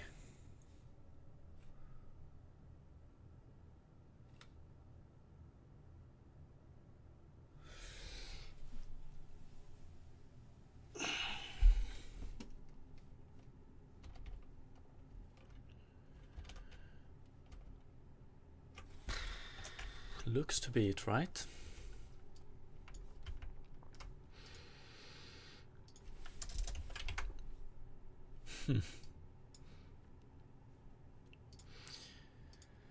Yo, what's up, Cooler SK? Okay, so the problem... Hell yeah. We should have had this artifact previously as well, but for some reason...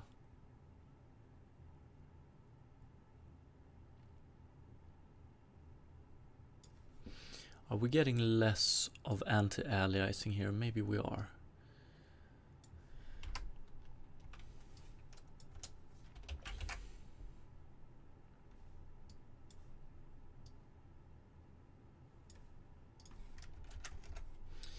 I think we're good. Okay, this is beautiful. Beautiful, beautiful, beautiful.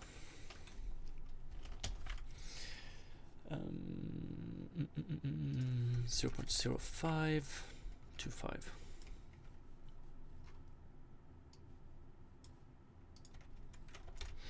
0.04.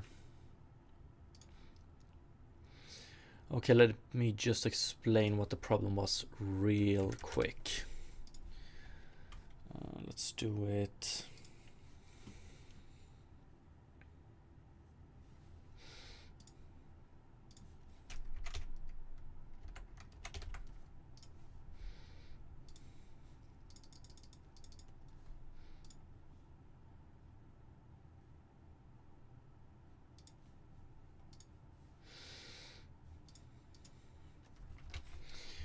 Okay. Our render feature here, it renders our outlines to a texture, and it's actually outline data right now. Currently we use an ARGB... currently we use an ARGB 64, which is quite over the top, I would say. We need it in 64 bits because we're packaging data into this texture. We're packaging outline alpha in the red channel and outline depth into the green channel, and depth with our current setting is represented by 64 bits. So unless we want to get an issue with depth comparison, we need to do this in 64. But one could think we could probably go with an AR64 or something like that. We don't need 4 channels right now. But anyway, when we define this texture, we also define how we should read from it, and so the filter mode of it. This one was set to bilinear instead of point. So point is, so each square here is a pixel. If we try to read, and UVs, so the coordinates we use to read from pixels, are float values. So if we try to read from this pixel, our UV must not be, it's not always located in the center of the pixel. It could be here, or it could be here, or whatever.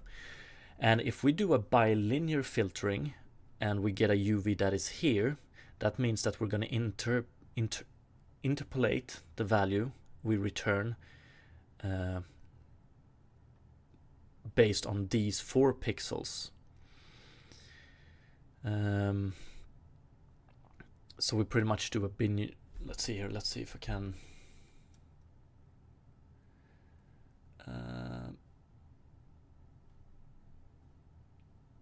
Scale this image up to 1024, and we don't interpolate scale.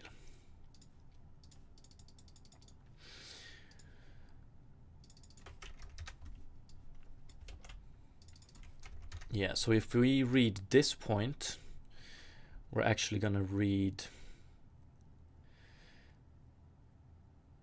what is it? We're going to take the value of this pixel, this pixel, this pixel, this pixel, and then we're going to do an interpolation here. We're going to do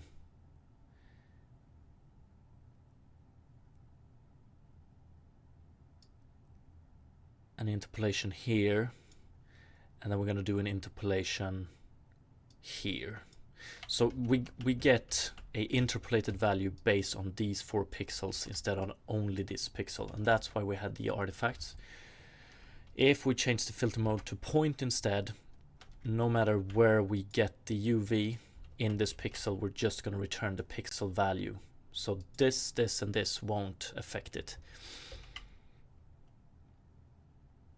Yeah. Maybe not the best explanation, but that was what was going on. So now we have perfect outlines, no artifacts, and they are distorted as well. The good thing now, so this result we actually had a few days ago. The good thing now, however, is that we get this result using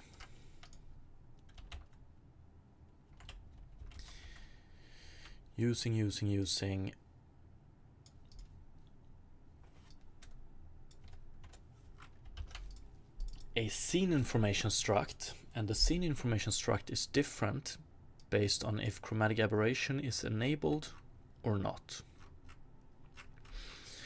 We're gonna have to do a few. I want to do this one as well here, I think.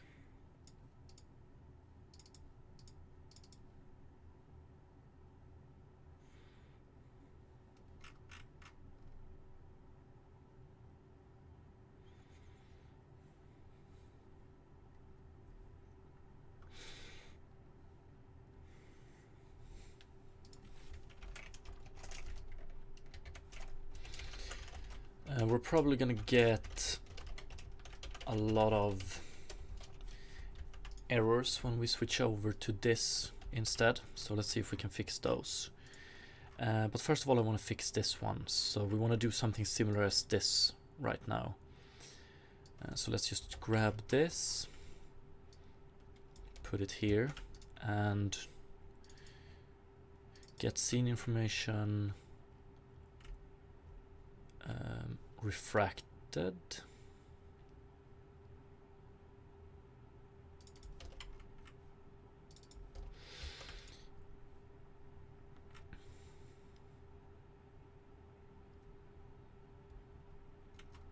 One more thing, we don't actually use update outline data, do we?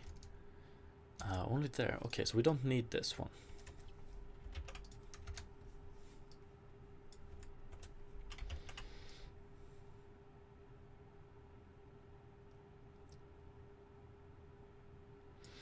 Okay, so get scene information refracted. If this is true,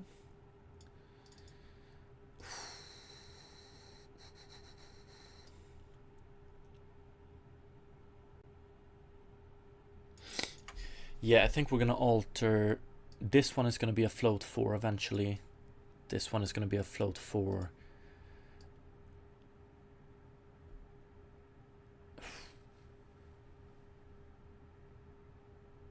I will see how we fix it, because I think I want to add chromatic aberration on the outlines as well. I think that would be a very cool effect.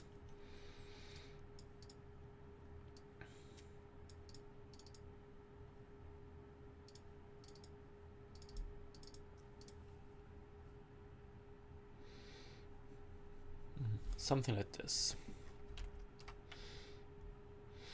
Okay, let's see what happens when we switch to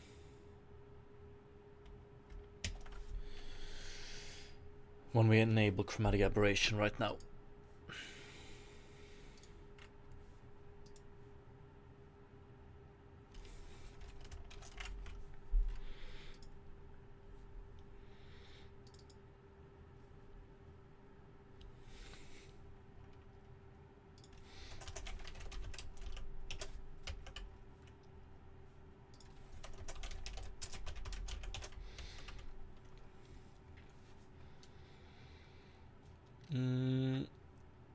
I don't. This syntax might very well be wrong here.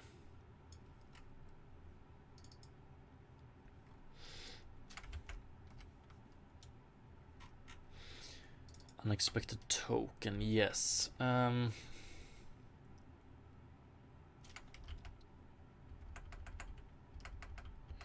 think we googled this Wednesday. Instantiate array with values HLSL, yes. Yeah, we can do it like this. I don't want to do it like this. Okay, let's just go with that one then. So let's do 0.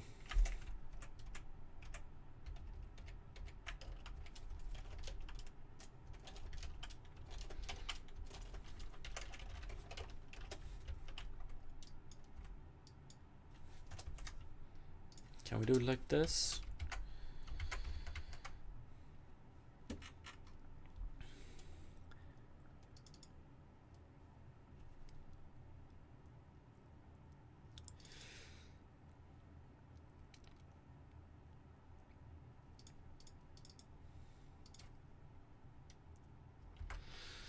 Sample scene depth, no matching one parameter function.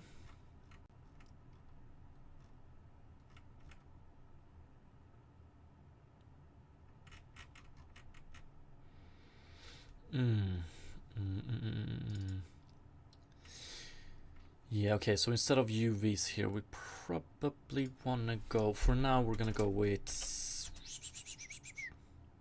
scene UV1.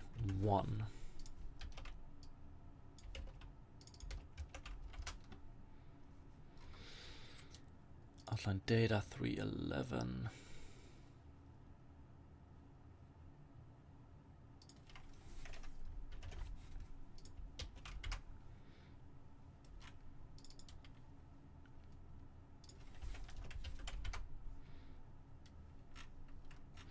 Get scene information cannot convert from float 2.4 to float 2. Get offset scene. Oh yeah, get. Oof.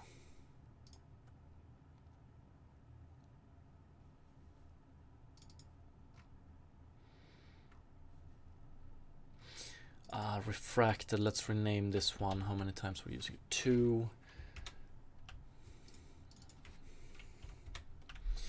Get scene information.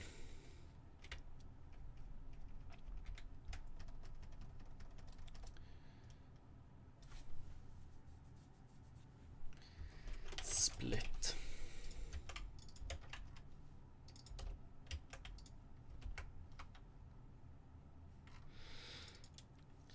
Three, 5, 2. Oh, that is true.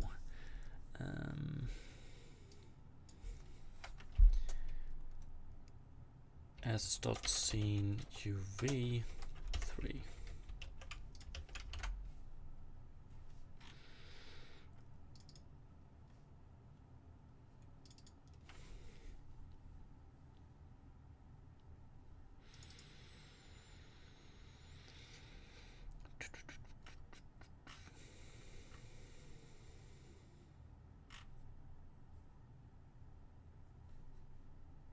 Mm-hmm.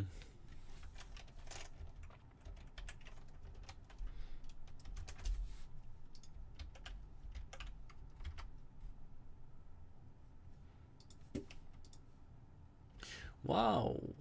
Okay, so this is a shader variant that supports chromatic aberration.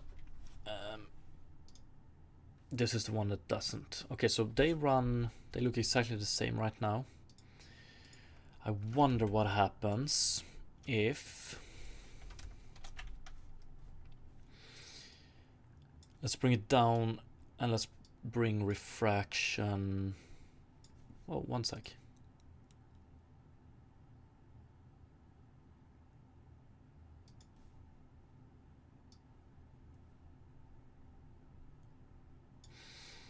Mm-hmm.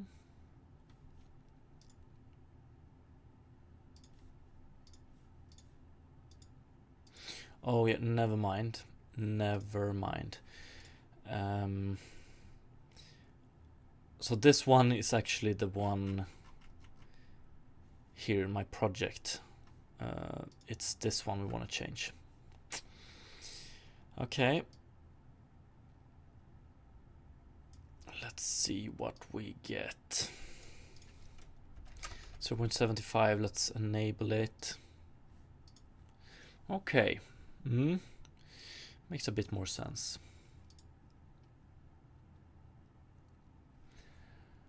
Outlines is not really working here. But other than that, it looks pretty much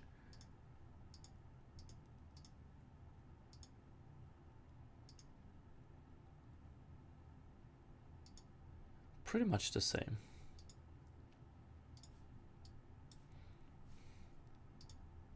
We get this issue here as well.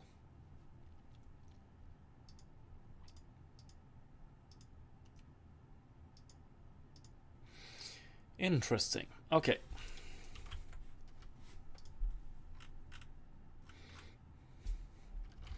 One sec. If we do refraction is 0, then we don't.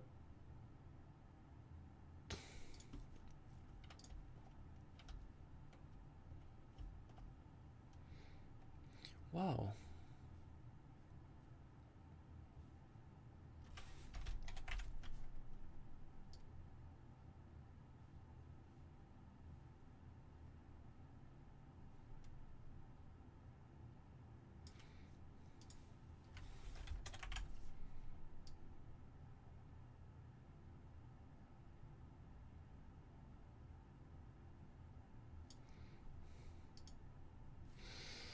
Okay, it's a little bit rougher. We have the outlines problem and we have this issue. So let's see what the difference is. The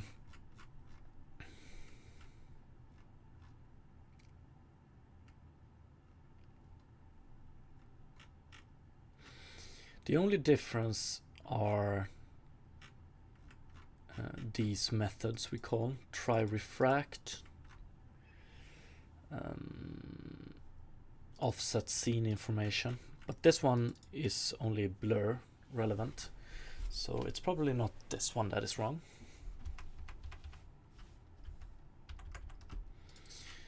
So I would guess that it's try refract.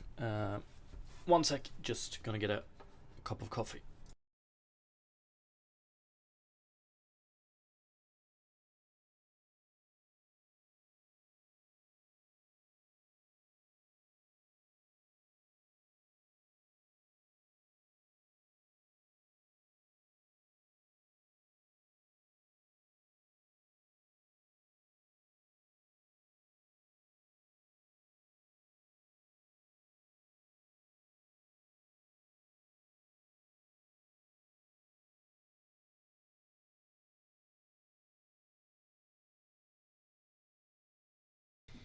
back, sorry about that. Let's see. So try refract is probably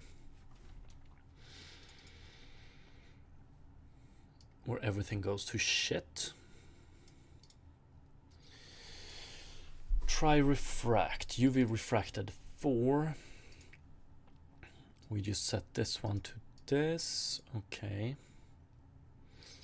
And then we start refracting. We do 3 different refracts.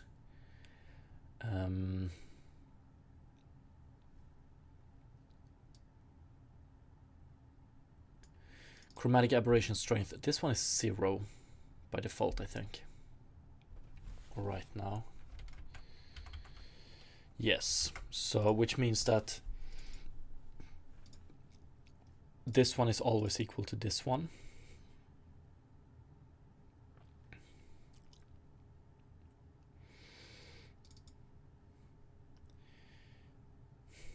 View normal, yes.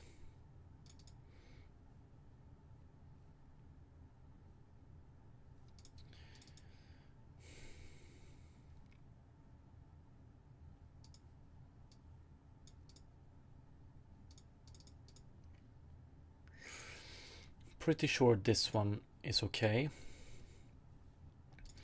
Seen information as refracted.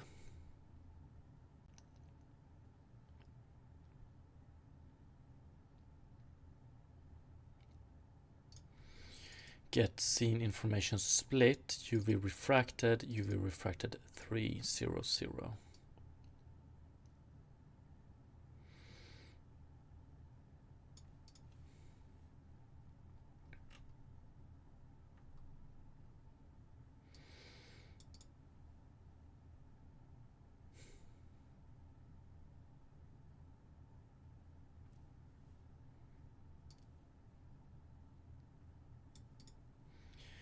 Looks okay.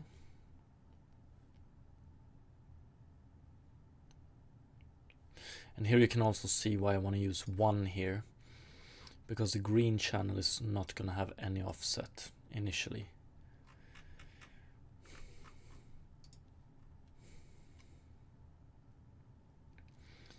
But everything here looks to be all right, I would say.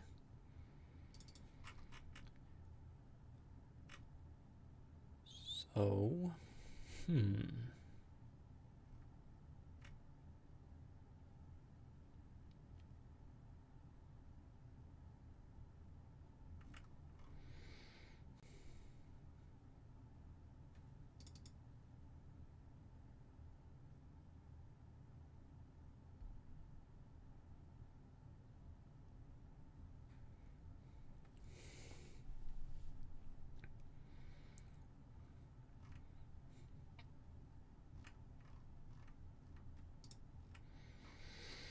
interesting.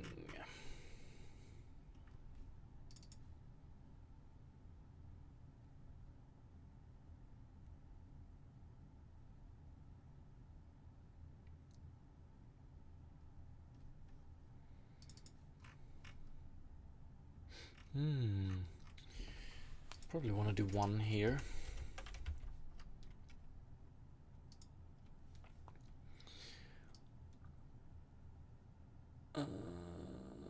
Okay, now we have the outlines. That's good. But we still have an issue here. For instance, you can see the artifact. Close and far away from the camera, and we don't have the same artifact here.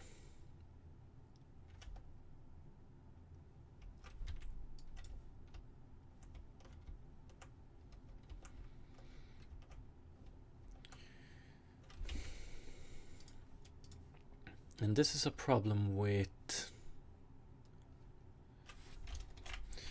so here we don't have any distortion.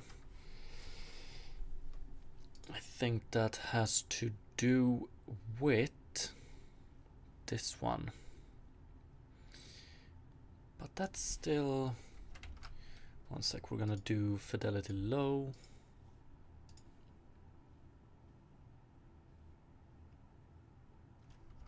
Hi.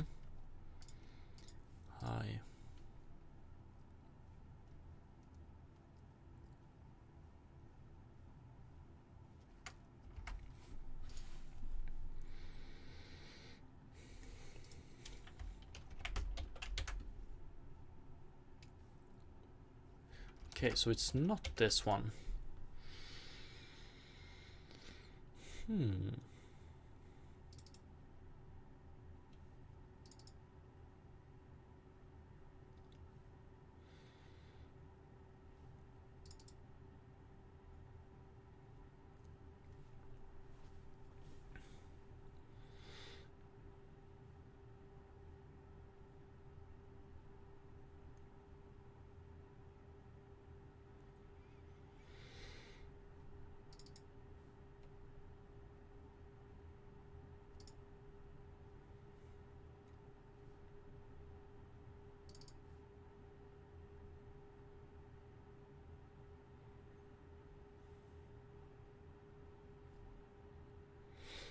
Okay, we return false way too often here. So scene depth.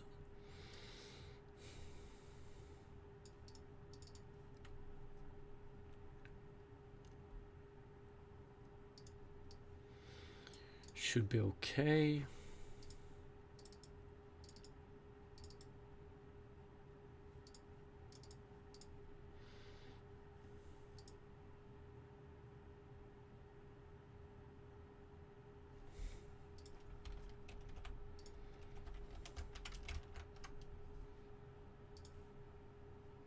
Okay, it's not that issue either. Okay, weird.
Yo, what's up, Rob Patterson? What the heck is custom render pipeline?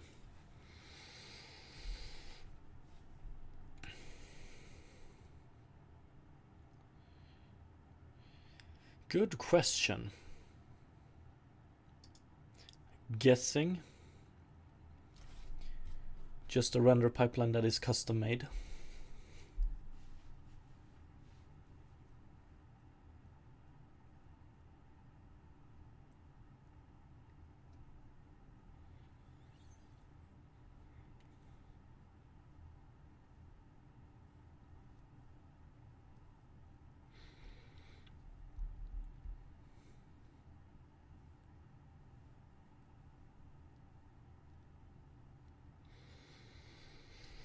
Try refract.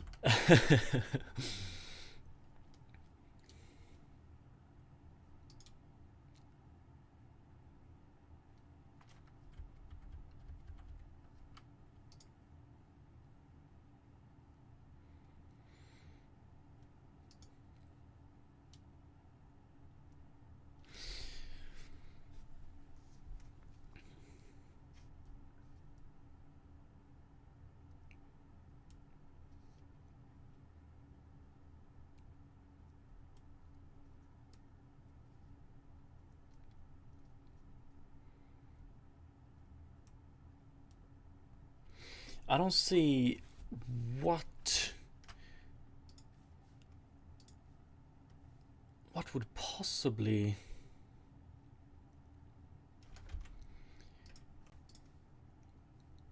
so the normal setup works. It works beautifully. Chromatic aberration. We get some issues here. Why? Why? I wonder if can't we do it like this?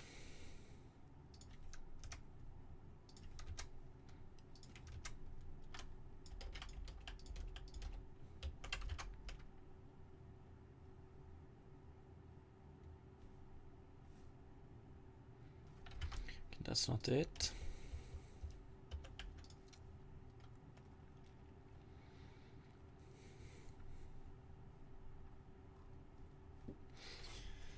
Try refract.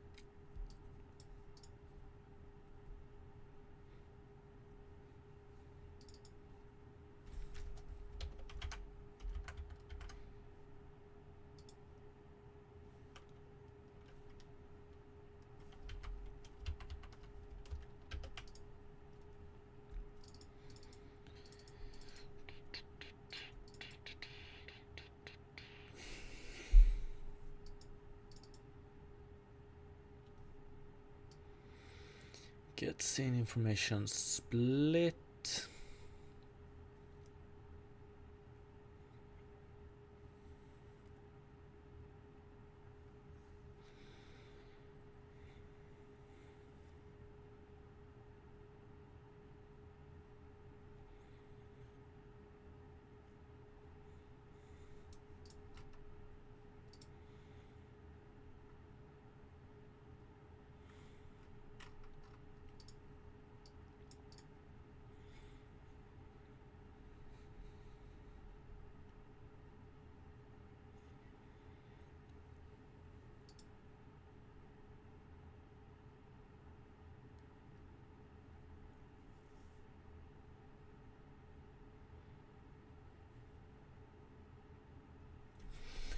But Road Pattinson, if you're still here, in what context is that question?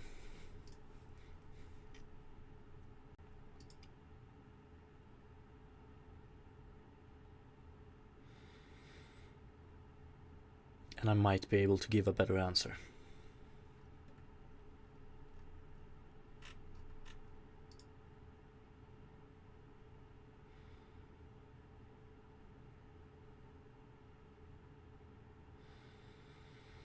What the fuck am I missing here?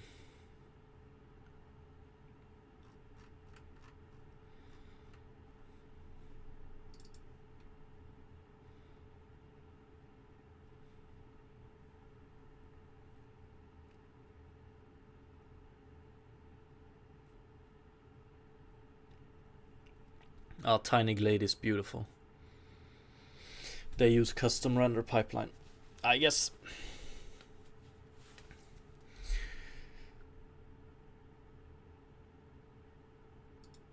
Do they use Unity as well? And it's a selling point, I guess. I don't know. Like if you create a new Unity project, you can use the SRP standard render pipeline, and that is pretty much rigid. So Unity has pretty much decided exactly how the pipeline looks from start to end. And if you do custom render pipeline, I guess you can insert and reorder steps pretty much. I would say that universal render pipeline is a form of custom render pipeline.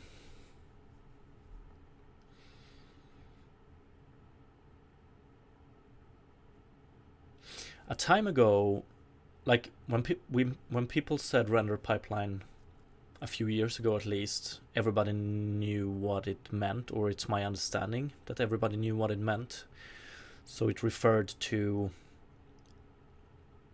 pretty much the adventure a vertex takes from object definition to appearing as a pixel on your screen. So vertex shader, depth testing, fragment shader, and so on and so on. And now custom render pipeline is just that people have made custom changes to that quote-unquote adventure.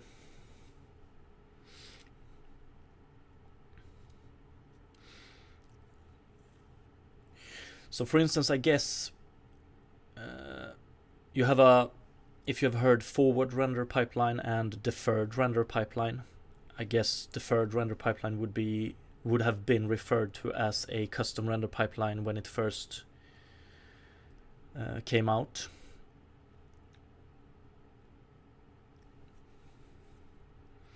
Because you changed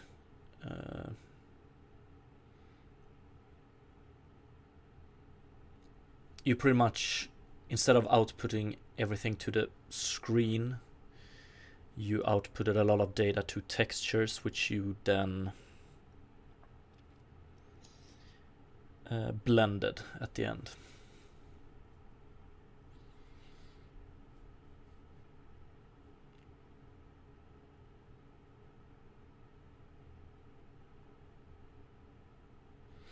But yeah, terminology is hard.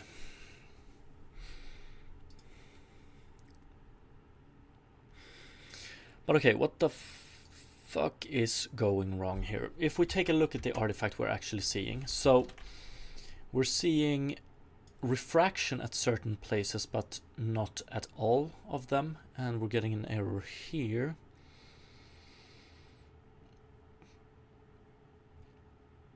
Oh, I know.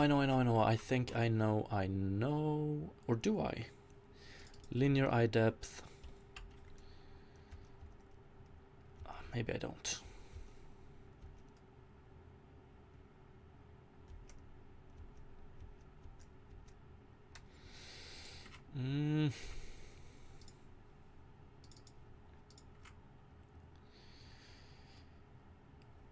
I thought it could have been. It's probably how we read depth. Right person, everything deferred is broken. I don't know about that.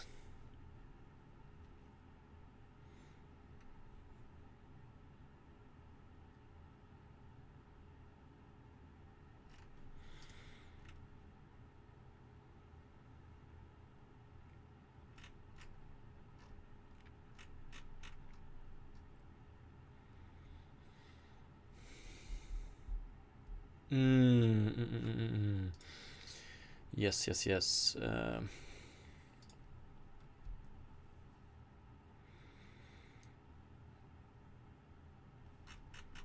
Could it be when we read depth here, we do it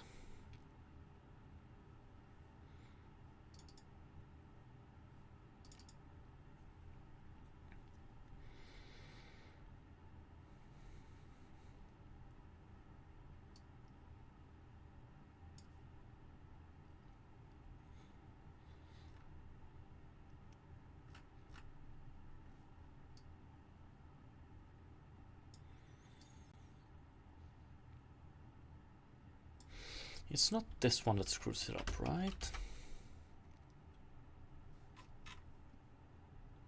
Oh yeah.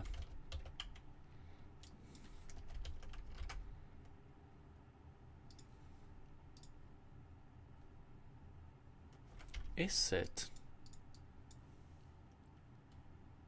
No, it's not.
How did you make smooth water edges? I bet it didn't take too long. It actually took very long. And I wouldn't really call them smooth right now. But it all came down to flipping the quad diagonal line. Although I'm not entirely happy with that solution. I can get into. I'm probably gonna get more into detail about why later down the line. And sometimes special cases, we have some special cases still where it doesn't look that smooth. But let's see here. We have this problem which I don't understand this at all. So we're getting good refraction here, no refraction here, but only when chromatic aberration is enabled. Not otherwise. And CNLD.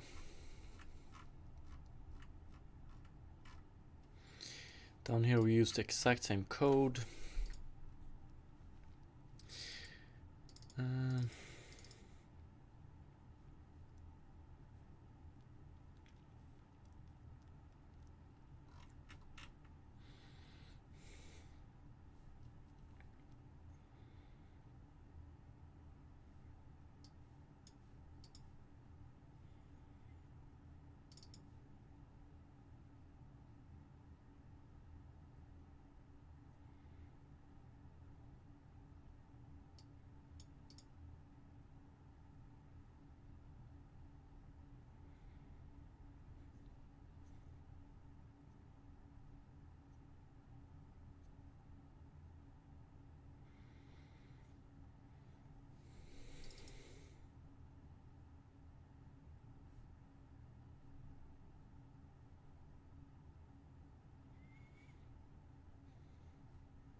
Fuck, this is annoying.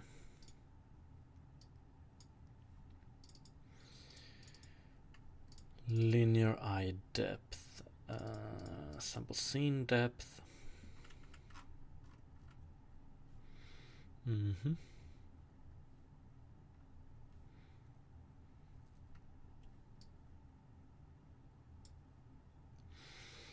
Offset scene information.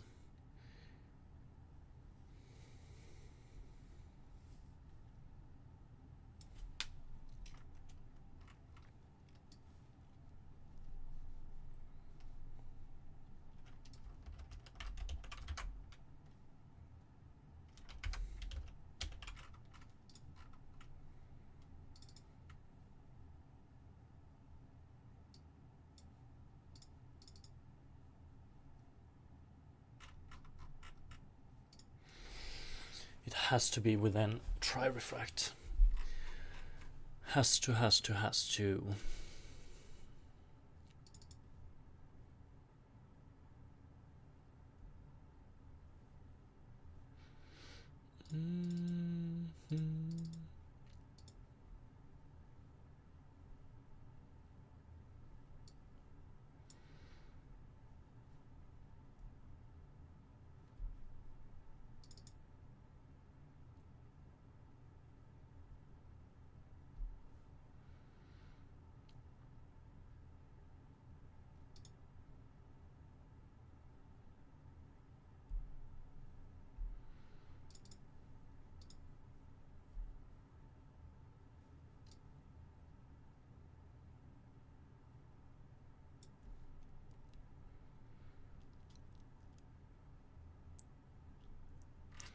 This one shouldn't screw it up. Scene UV, it's a 4. Or could it be?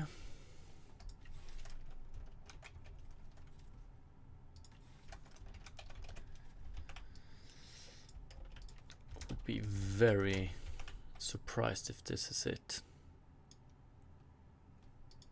Actually, we can try it by just doing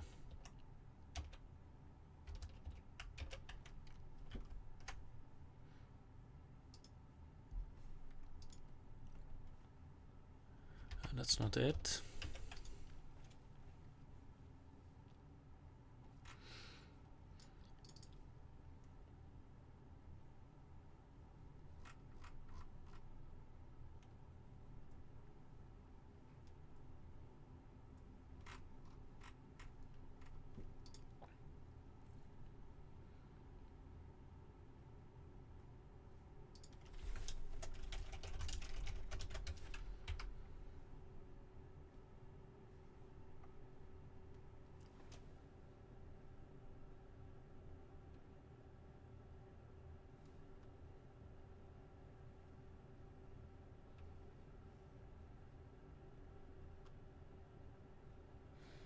Am I seeing a line here? I think I am.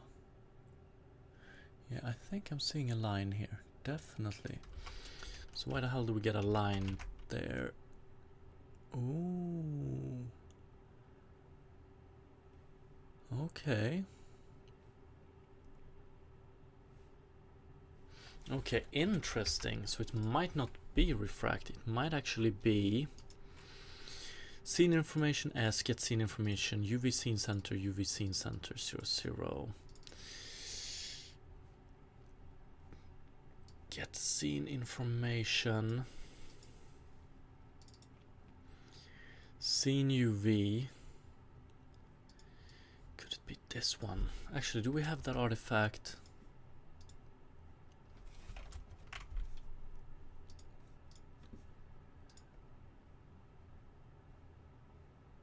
No, we don't.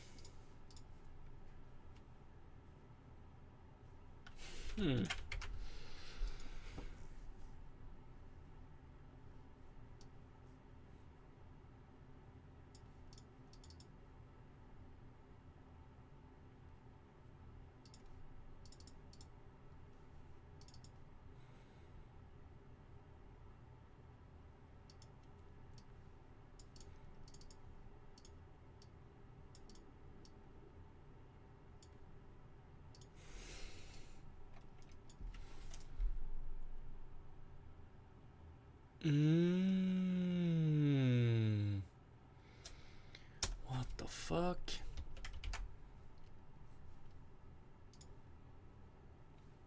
There we go.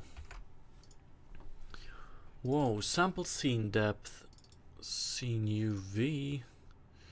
So we probably want to do s.scene UV1.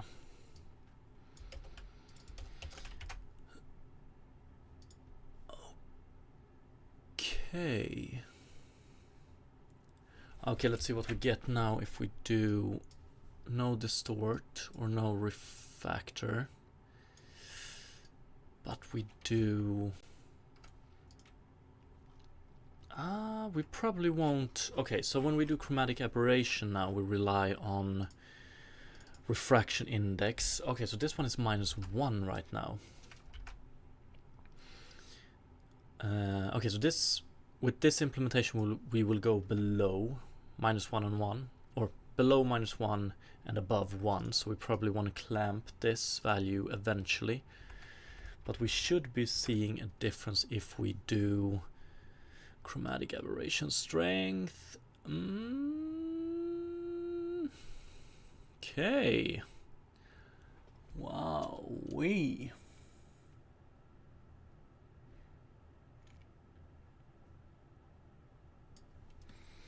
a little bit at least.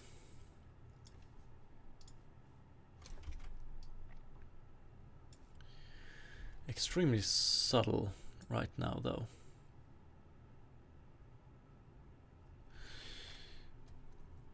You can see it by the feet. Do we need to have... We get blue. Yeah, we don't get any green because we don't offset it, do we?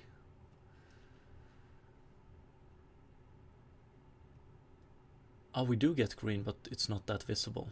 Okay, this is pretty cool, but I wonder if we... It might be a very simple implementation.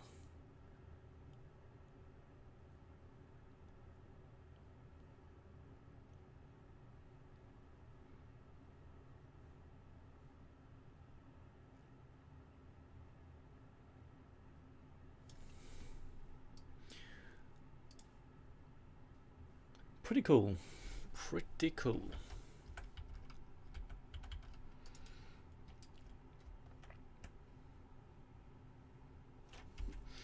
We can also do...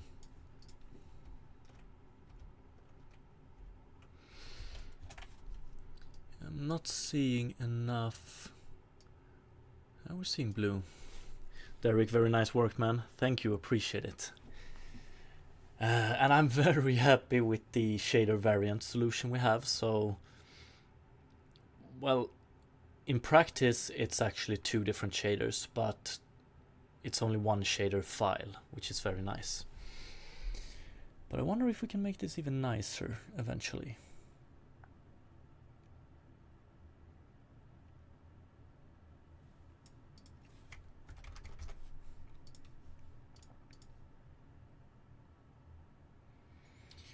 Very cool. But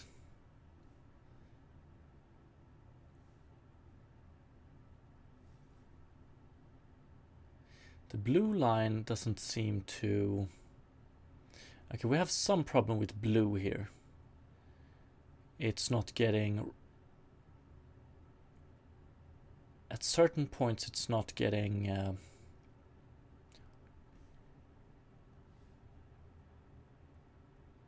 Oh yeah, I know why.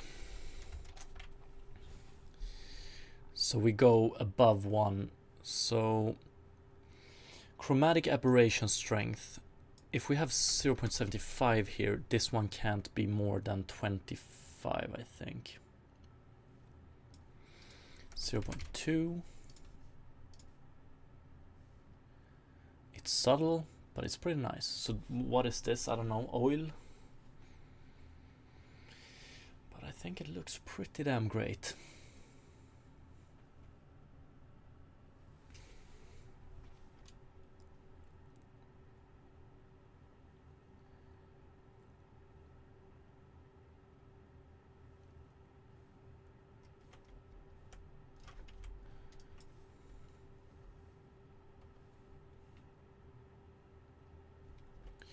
Here we don't get too much of it.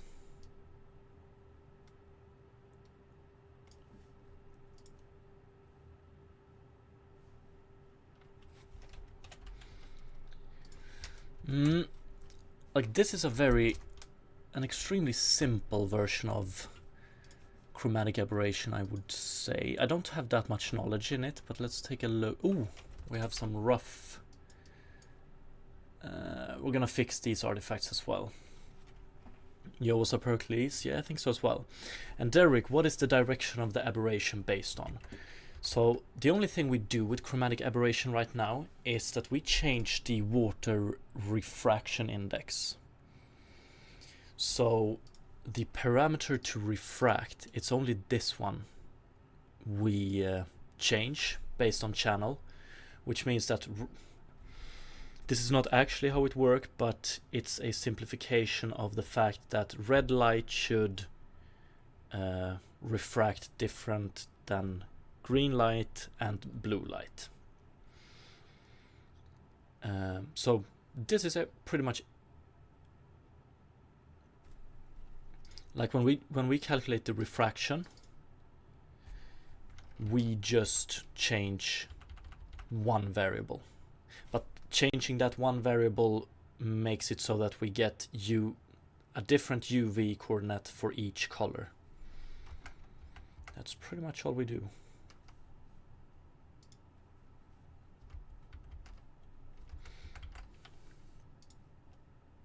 But yeah, this artifact, we're gonna fix it soon.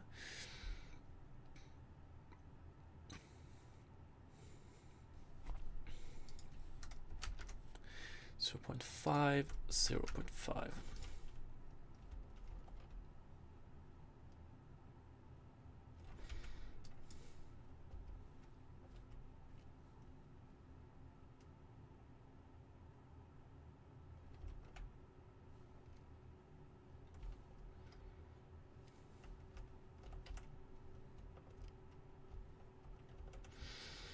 Let's add some more water here.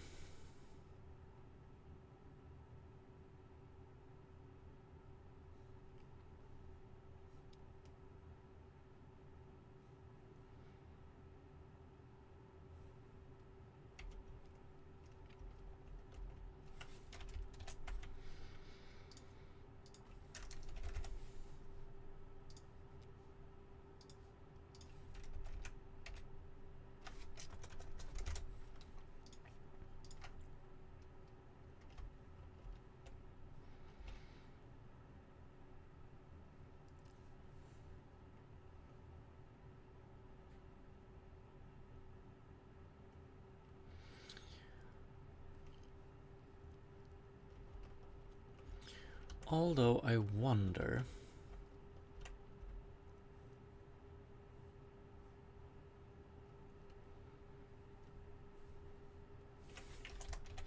okay, so what if we fuck it up with some blur as well? Does it work?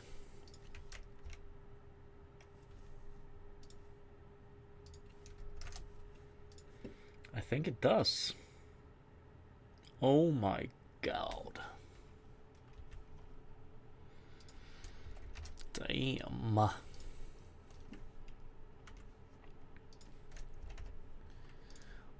Damn.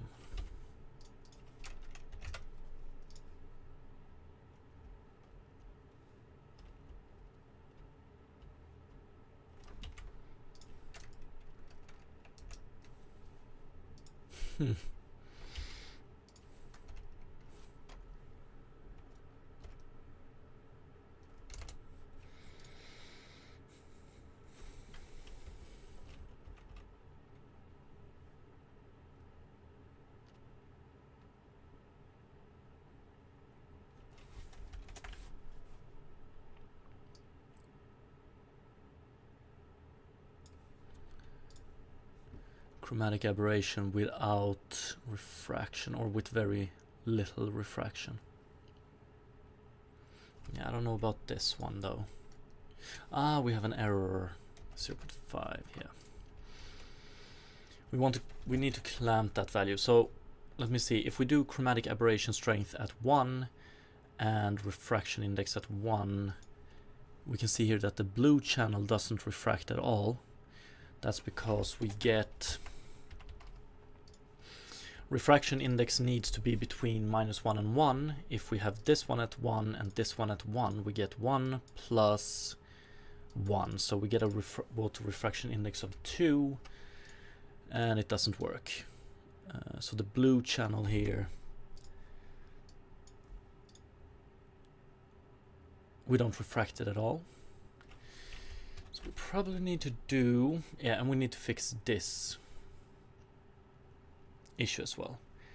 But let's see here. Water refraction index 0.75, chromatic aberration 0.25. Extremely subtle, extremely subtle.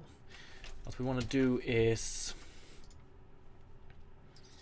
water refraction index or refraction strength down or here. We want to do a saturate around this one here. So this one is always between 0 and 1 now. Oh, actually, it's between -1 and 1 we want it to be. So clamp -1, 1. Now we should be able to max this one out.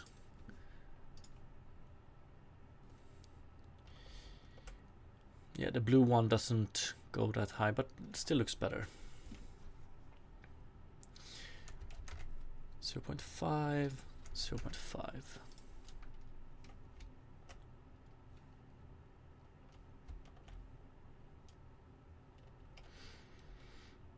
Okay, let's fix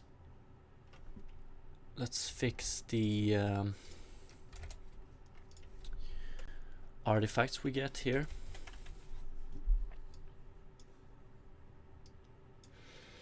So these ones, and then I wanna do chromatic aberration on the outlines as well. We don't do it on the outlines currently. I would slurp indeed. I wonder how it would look with the outlines though.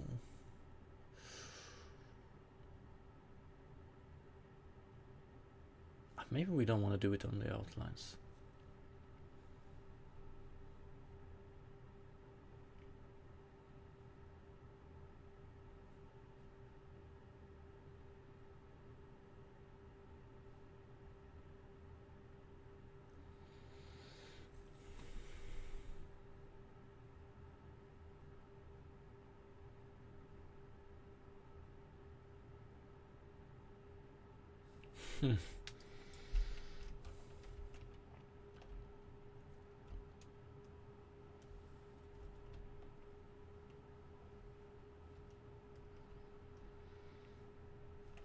Okay, so this artifact here, or these artifacts, I think they stem from the fact that when we do scene depth, we just use this one.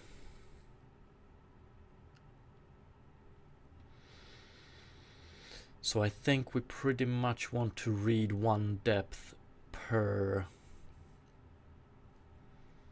UV here. The question is scene depth.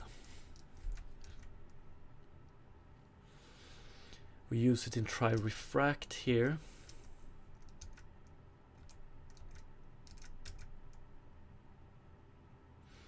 And we use it down here, which sucks.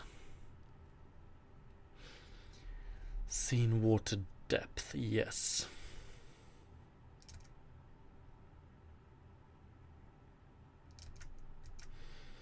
So here I think we can rely on the same one. Yeah, maybe.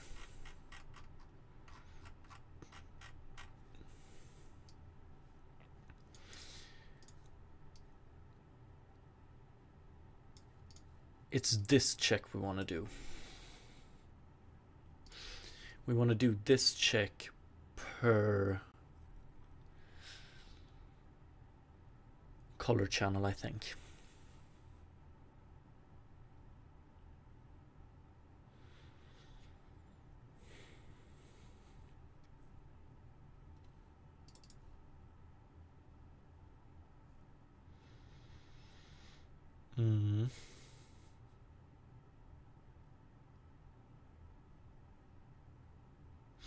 Or actually,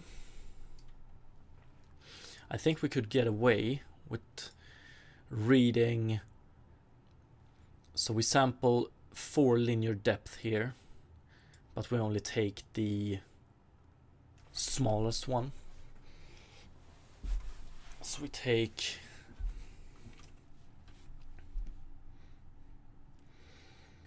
so pretty much min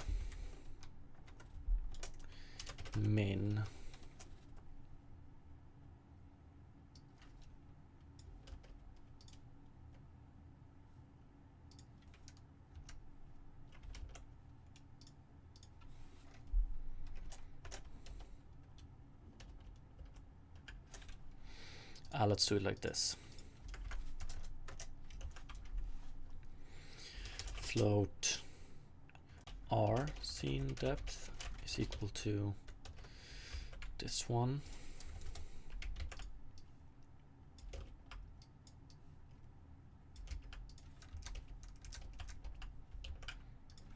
R, G, B, and A. We don't really care about A though, but whatever. 1, 2, 3.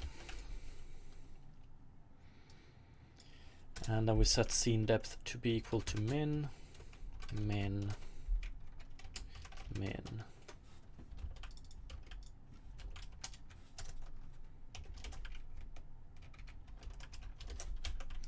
R, G, B, A. We can probably skip this min, but let's see what we get from this.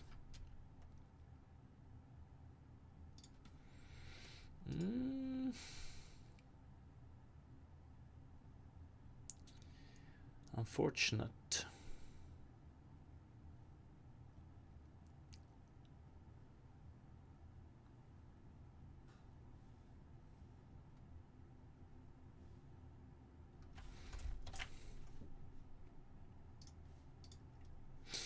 Oh, is this also? Fuck me.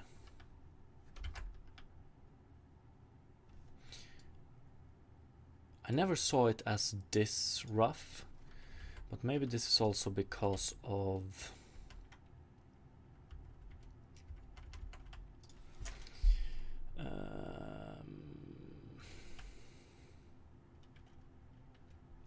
scene texture, create scene texture, point. Could it be?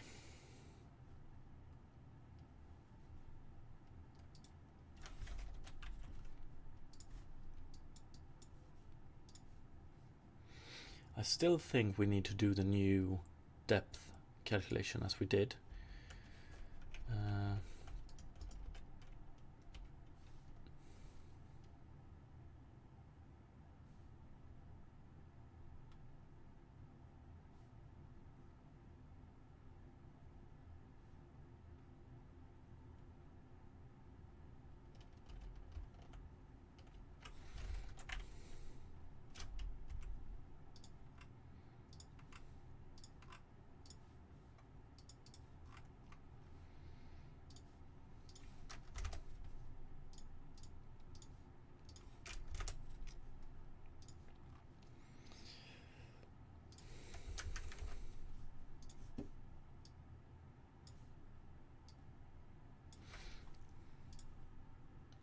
We still get these artifacts, but I wonder if they are...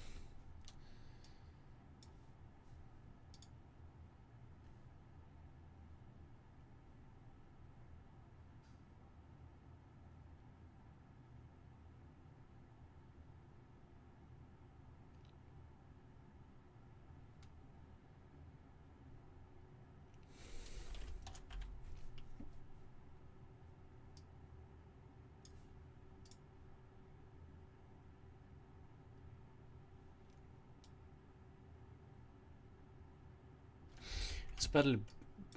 It's way better with the new check, but we still have these artifacts.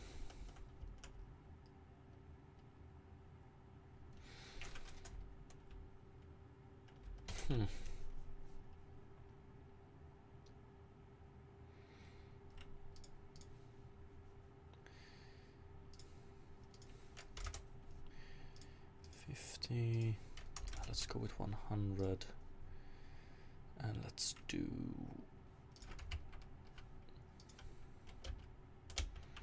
bilinear still.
Hmm.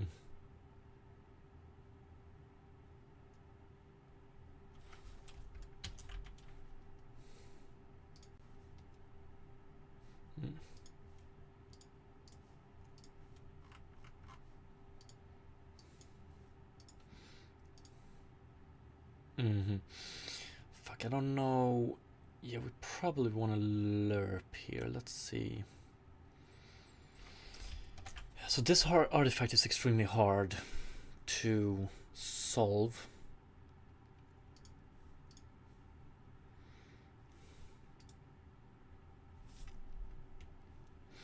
We try to read a pixel behind the character, we can't do so, so we just, for low, we just return the value we have here. For high, we try different levels here. This is, wonder if it can be solved the same way here by lerping, but I wonder what.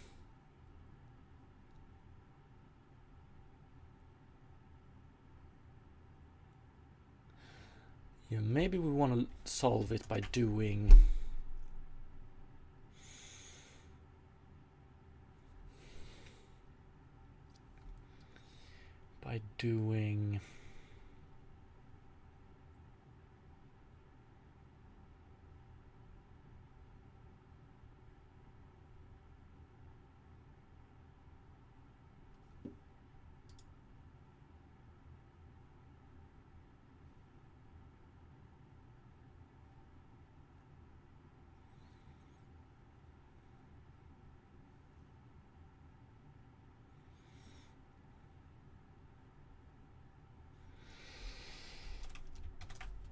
by doing something very similar to we do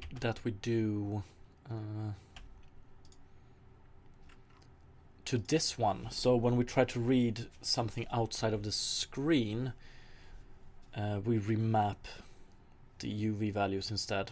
Maybe we could do something similar here. So if this one fails, we try again, but with a lerp value.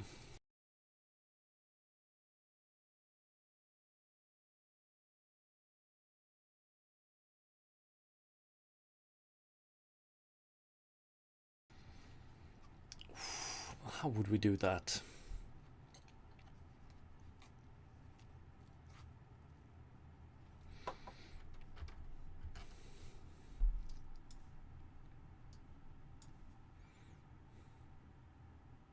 But still,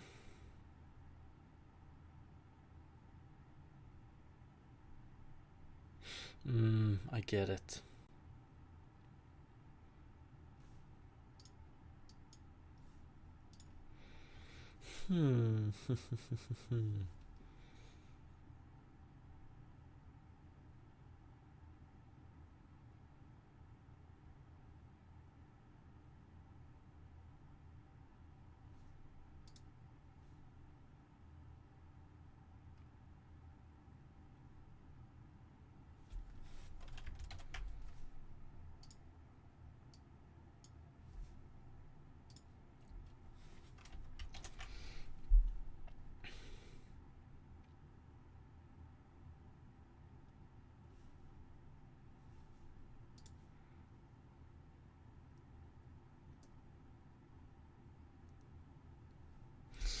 definitely doing it the wrong way. Let me just see how it... Yeah, so if we removed this check,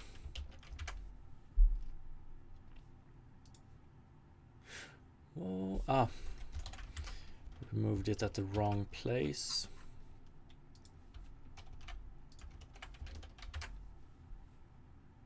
Then we get this. So that's what we're trying to avoid.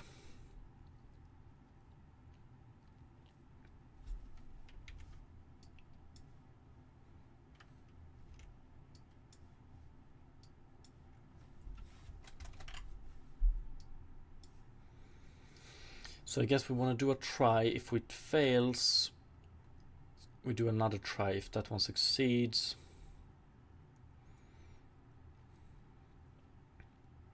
then we have a lerp value we want to go with instead.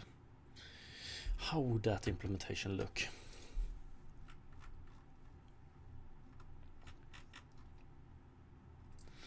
So try refract would actually just find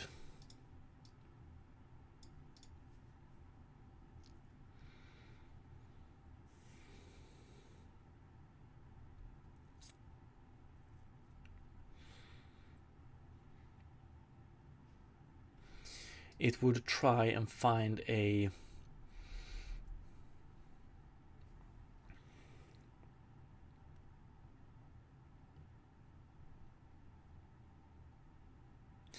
UV offset that is viable, and then we lerp between. I wonder, can we do it like this?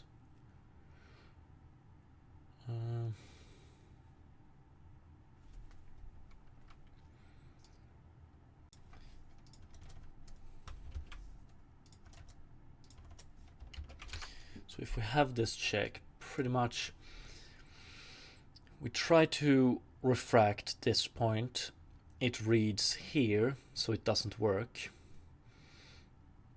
So then we do half, so we read this value instead.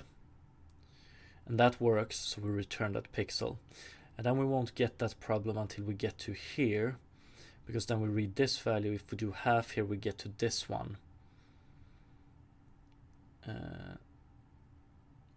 So we need to read a quarter instead, so we get this value and then we distort. And that's why we get this type of artifact here, which is rough as fuck. It's probably worse by the fact the bilinear filtering here. That's for sure.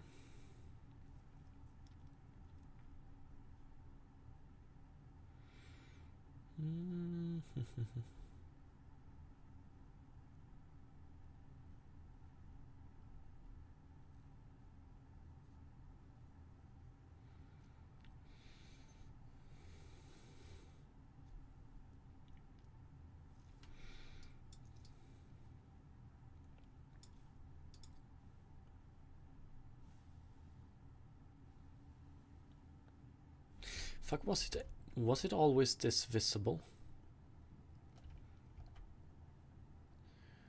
Or have I screwed something up?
It wasn't always that bad because we did this one here as well.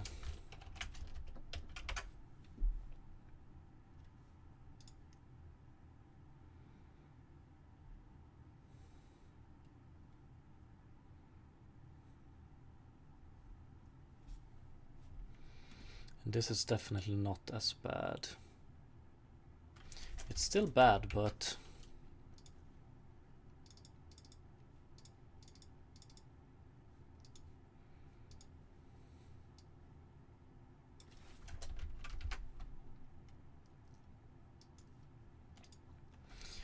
definitely not as bad.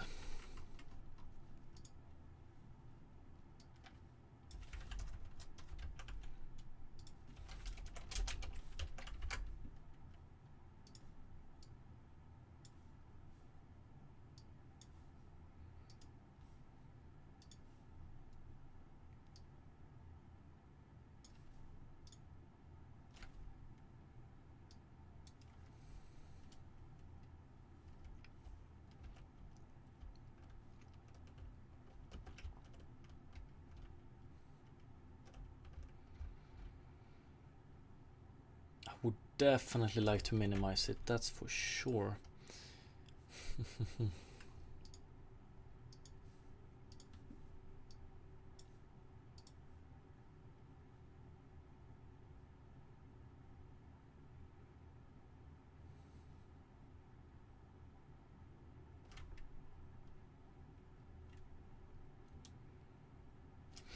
Now I'm pretty sure we wanna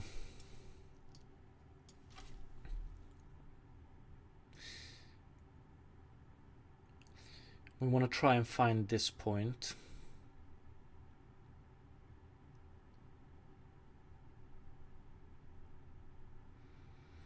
And when we have this point, we can do lerp, pretty much.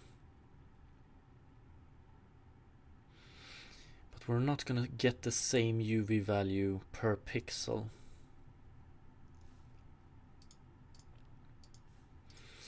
So we definitely want to do some iterative, just like we do here, but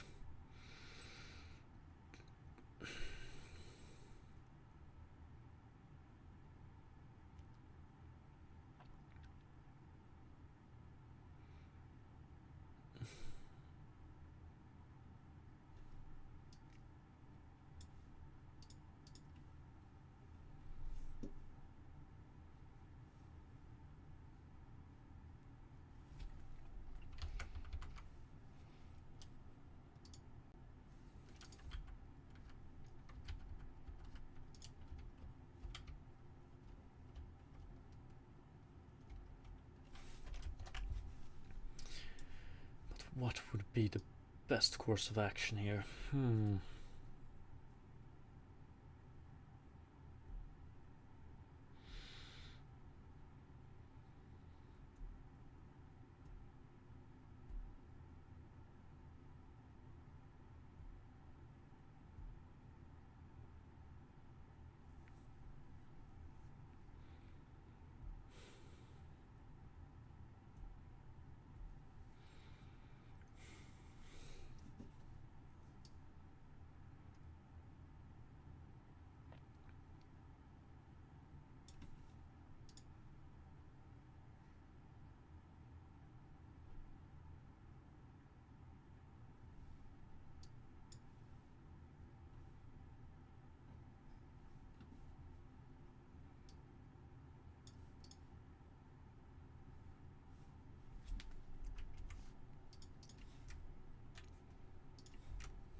The question is, how visible will this be when we add all the other water effects? So actually water surface effects.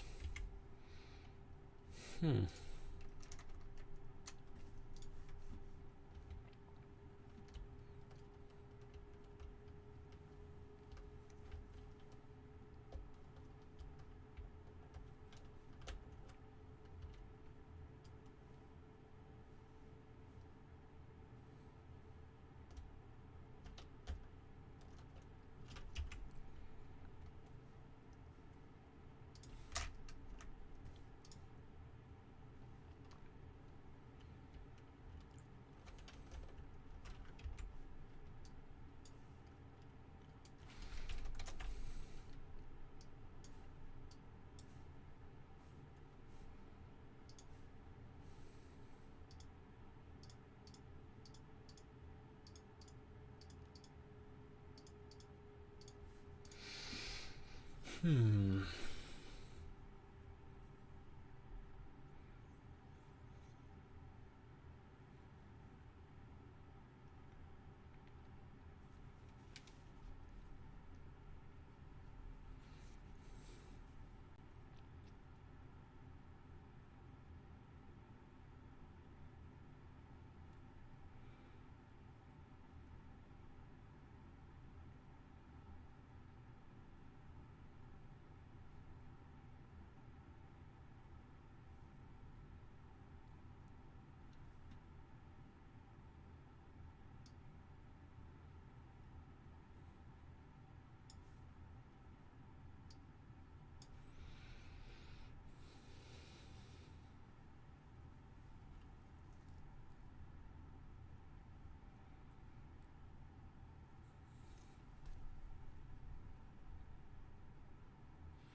Is it possible to calculate the overshoot we get here? Like, by how much did we overshoot?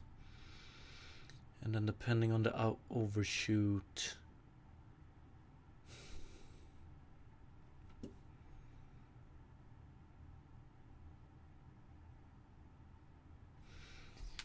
Maybe. Refraction, strength. Yeah, so at most we move it one world unit. That's a bit much.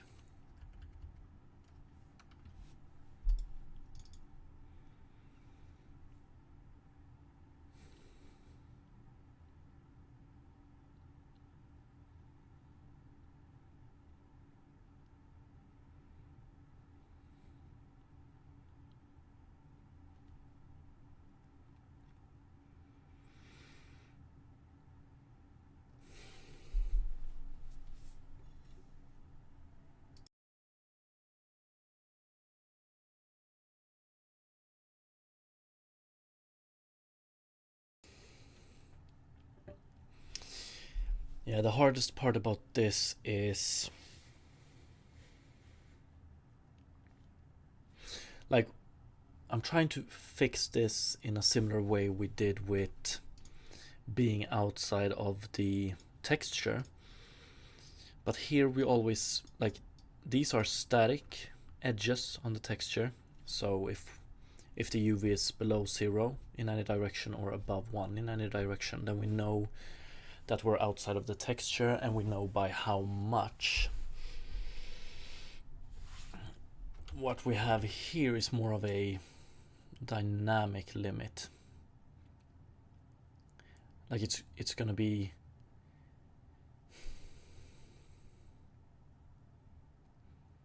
so right now it might be 0.5, 0.5, but if we do,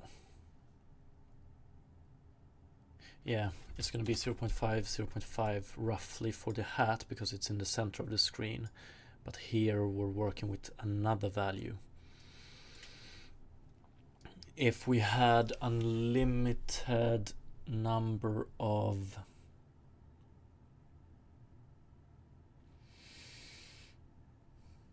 nah,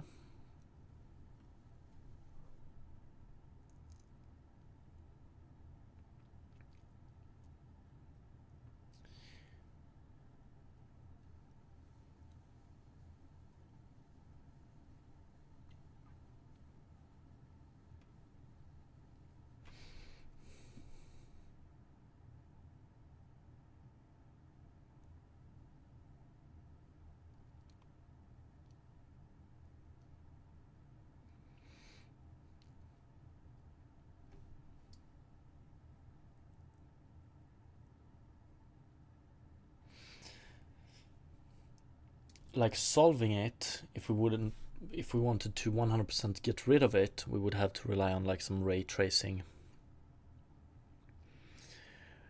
rendering. because we don't actually have any information on what's behind here, but I just want to minimize it.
Mm.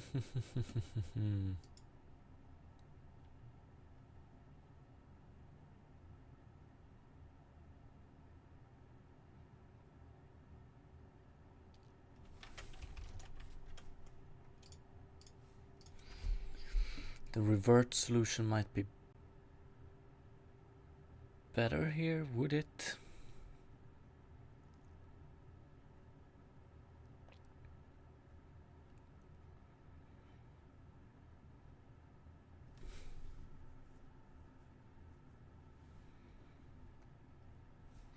If we just mirror it, so we would be getting this pretty much. Could we mirror it?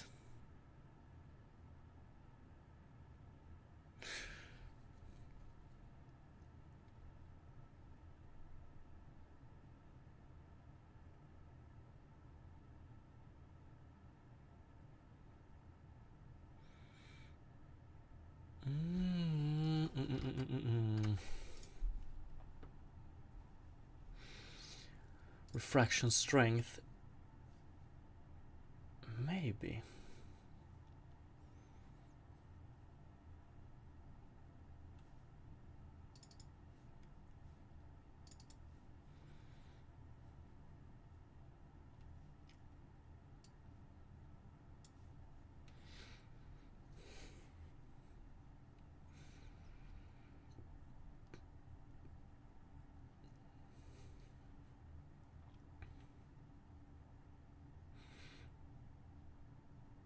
Ooh, yeah.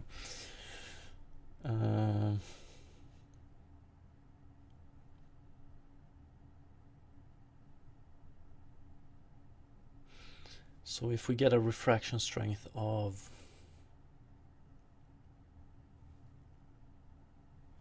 we still need to know by how much we overshoot, I think. That's the hard part.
Honestly, when we get the surface coloring working as well, I don't think it is going to be as bad as this.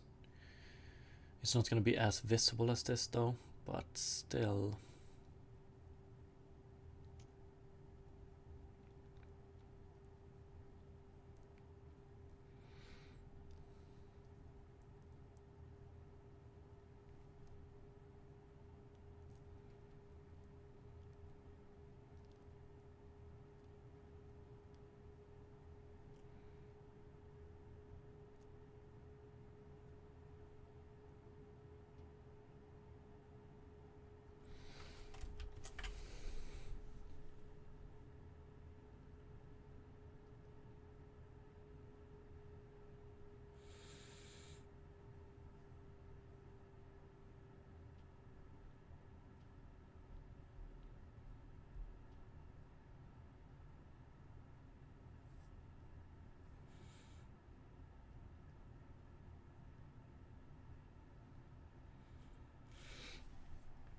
If we would simply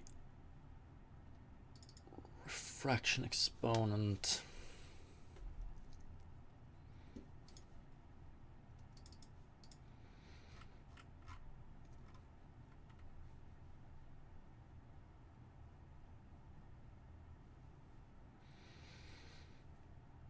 refraction tries.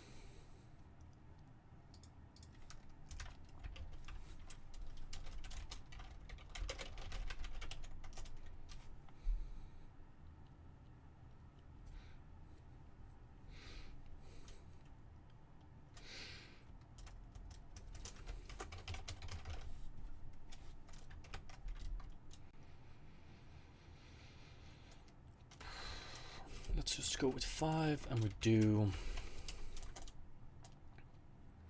1 minus 1 1 1 1.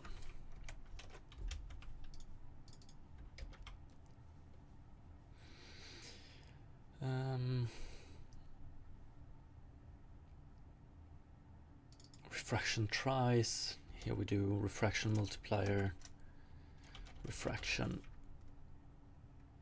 tries.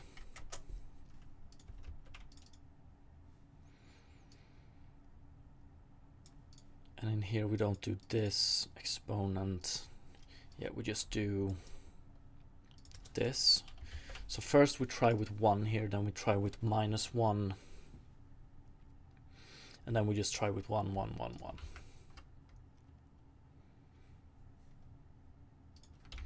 Did I change the wrong one? No, I did not.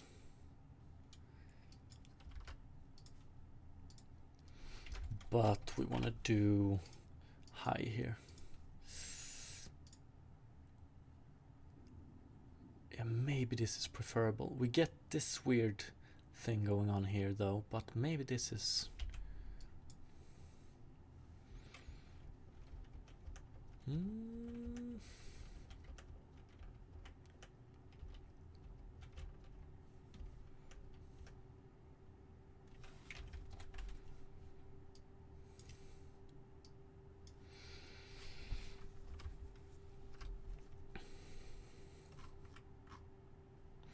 It's a hacky way to do it, definitely. 0.5.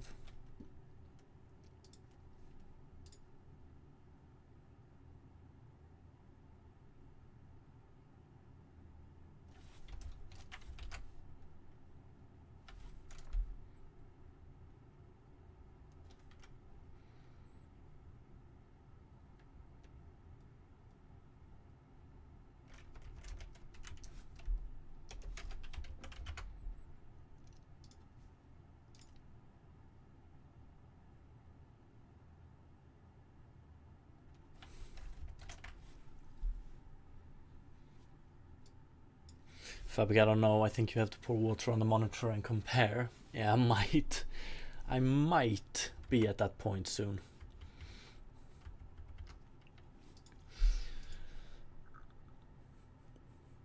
Great work, by the way. Thank you. Appreciate it. Yeah, if we can just minimize this artifact a bit as well, it would be...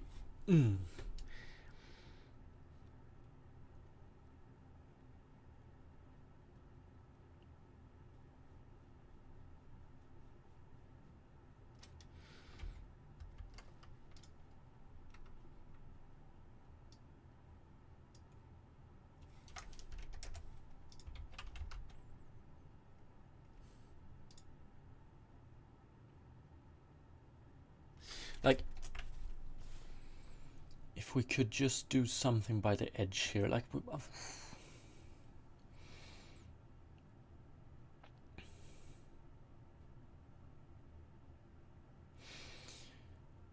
okay, if we try to refract this, we end up here, so we do half, we end up here. I want to find how far... Okay. If we try to refract here, it doesn't work, and then we try to find the point where it works, then we know the difference between where we are, or where we should end up, where we are, where we should end up, and the acceptable point, and we can do some interpolation between that. I think we can minimize it by doing that.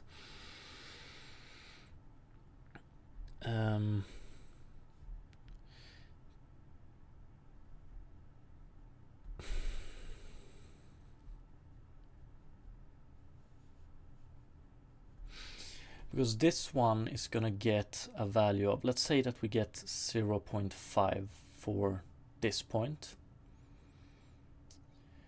But for this point we get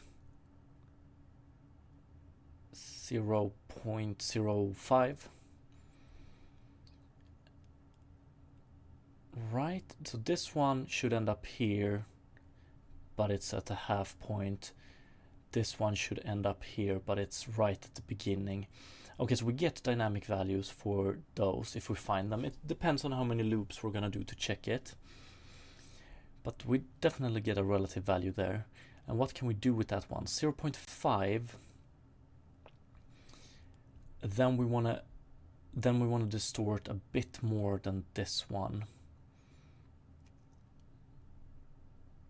Can we do 0.5, 0.01?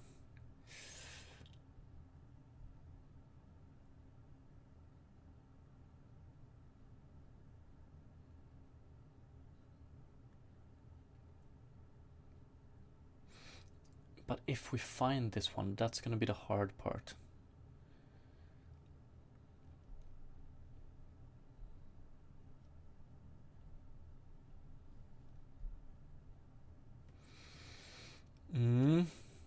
Fuck it, let's do it. Can I visualize this real quick to just find...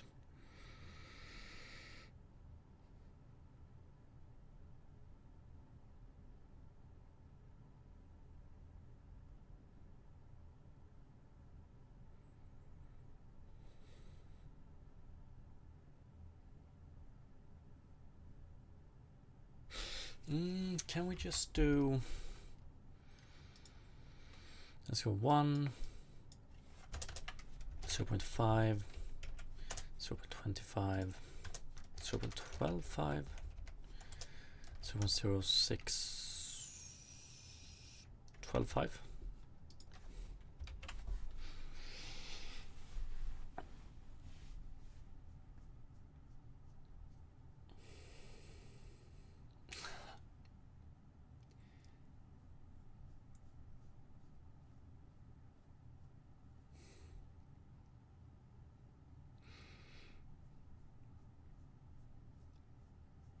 Now we need to do multiple tries, because we want to be, the closer to the correct value we are, the better. So pretty much we do refraction from here. We get to this point, then we want to step back. We want to step back and find a point where it's okay. And when we have that point,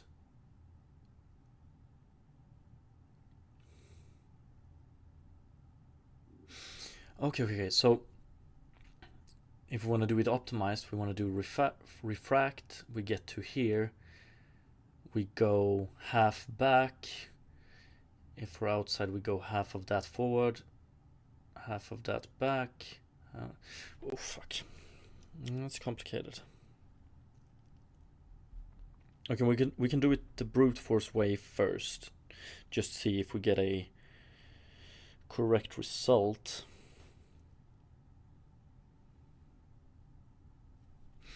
that would probably be, okay, so if we start here, we end up here, we're outside, so then we add a little, add a little, add a little, add a little.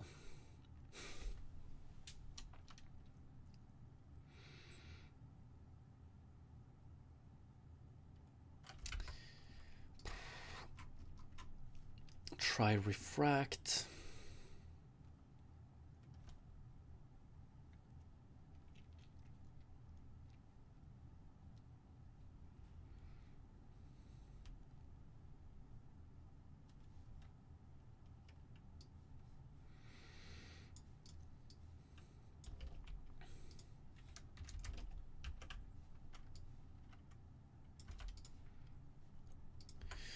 Try refract 2.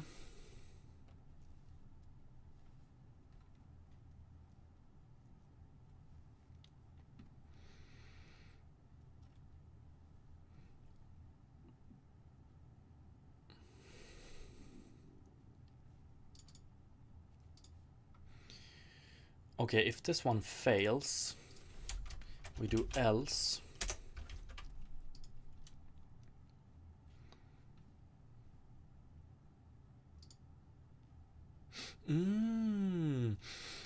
If this one fails, we have the screen space position or the screen space UV refraction. We have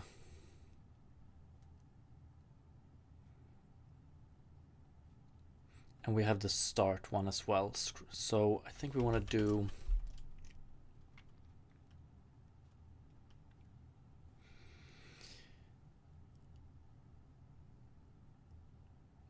we do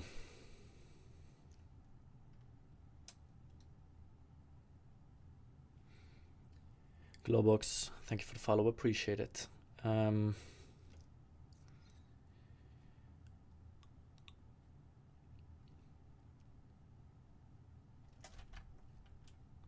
Scene information. I'm just gonna name it A for now. And this is gonna be S. So this is the one, the latest one that succeeded. This one will always succeed.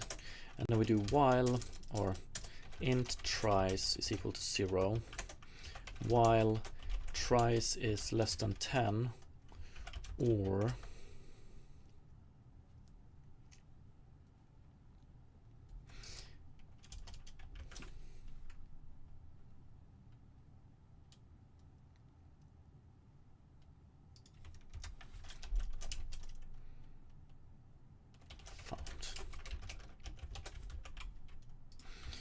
found.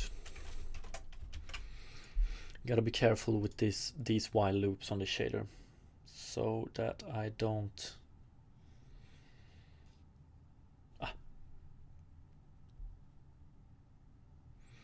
So if we do tries plus plus here, we should exit this one at some point, right? Yes. So what we do then is we do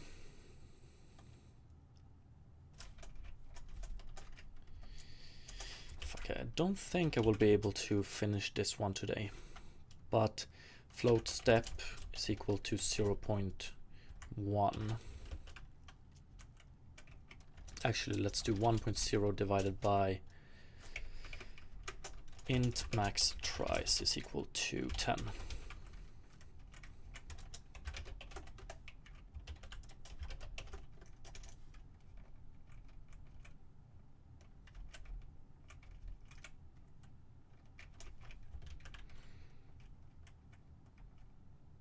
Whatever. And the idea is that we then step from this scene information towards this scene information. We use this step size, and if we get to a point where it doesn't work, like where this one is true, or actually false, I mean, then we stop.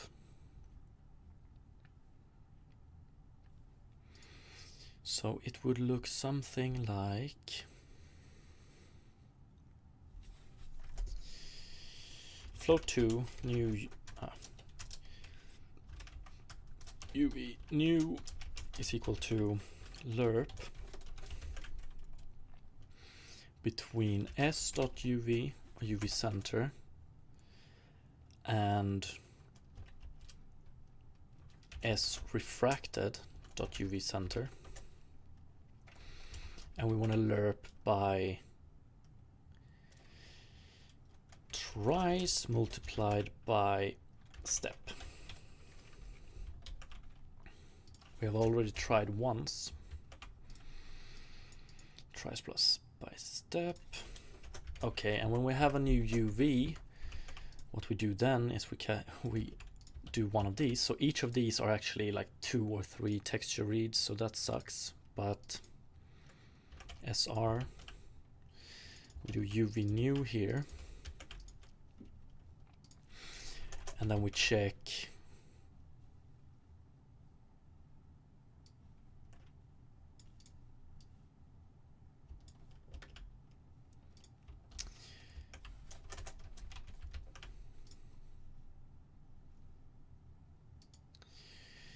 if this one fails.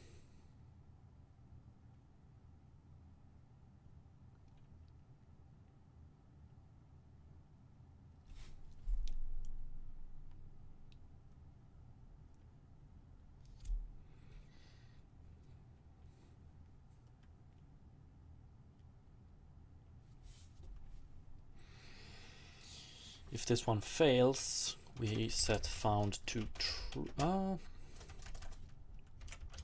Else, if this one fails, we set found to true. If it succeeds,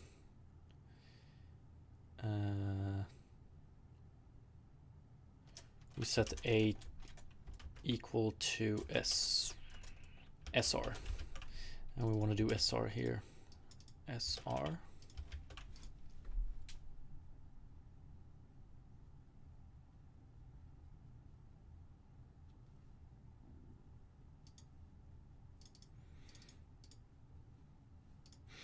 So we're gonna move, so this one fails, and then we move closer and closer to the fail point. As soon as it fails again, then we have found how many tries we needed to do. So if we find this one,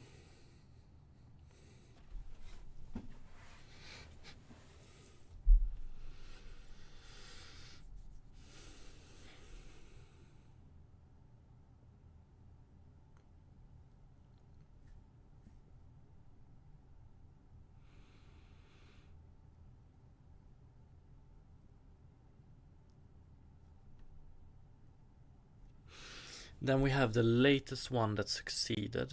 Oh, one sec. Yeah, the latest one that succeeded.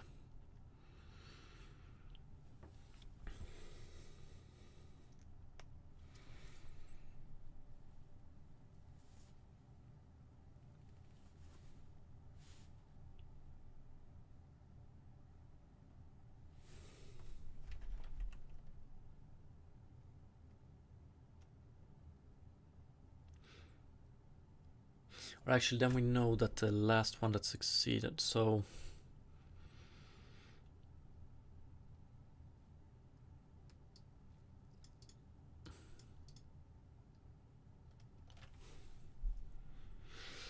yeah, I think we want tries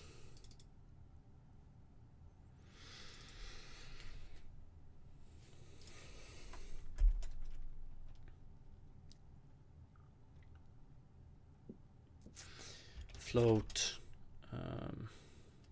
let's call it B.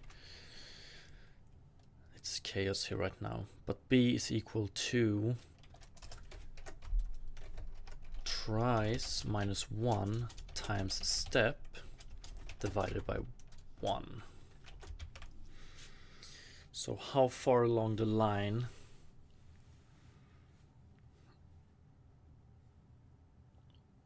and that should be our new refraction. Fuck, is that actually what we want to know?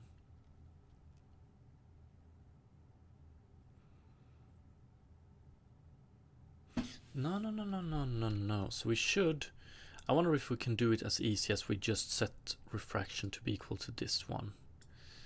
Let's see. No.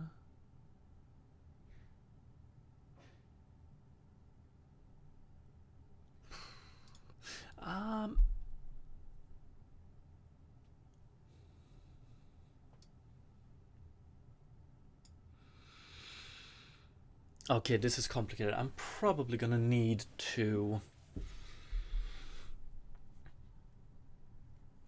I think this might minimize it. The only question I have is what the hell is the cost going to be? If we take a look at it, probably gonna make a better drawing out of this later on. But so what it comes down to is we have this point, we try to refract it, so we want to read from this point. It doesn't work, so then we start from this point, we lerp towards this point, so we do it step by step. So first here we're still on water, here we're still on water, here we're still on water, and then we get to this point. Now we're no longer in water, so we know that this is the latest point we have. So maybe 4 divided by 1, so we can move 0.25 distance.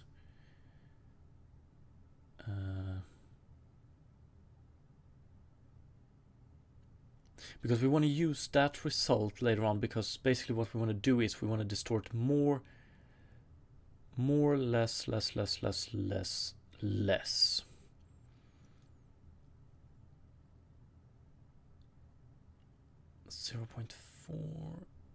0.25. Okay, but so maybe we can just use the latest acceptable value we have. So this one would distort to here. Nah, this one would also distort to here. And that's, okay, that's not what we want. We want to add a fall off on the distortion.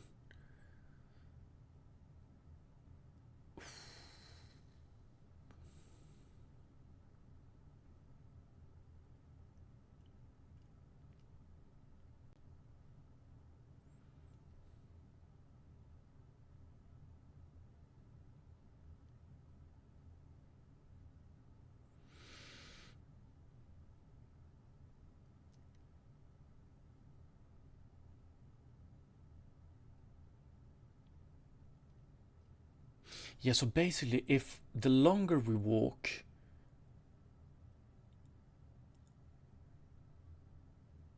look, how is it?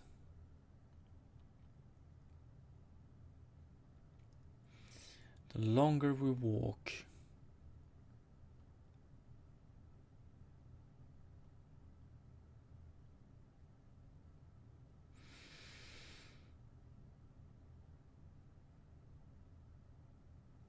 we would probably need to start even sooner, I guess.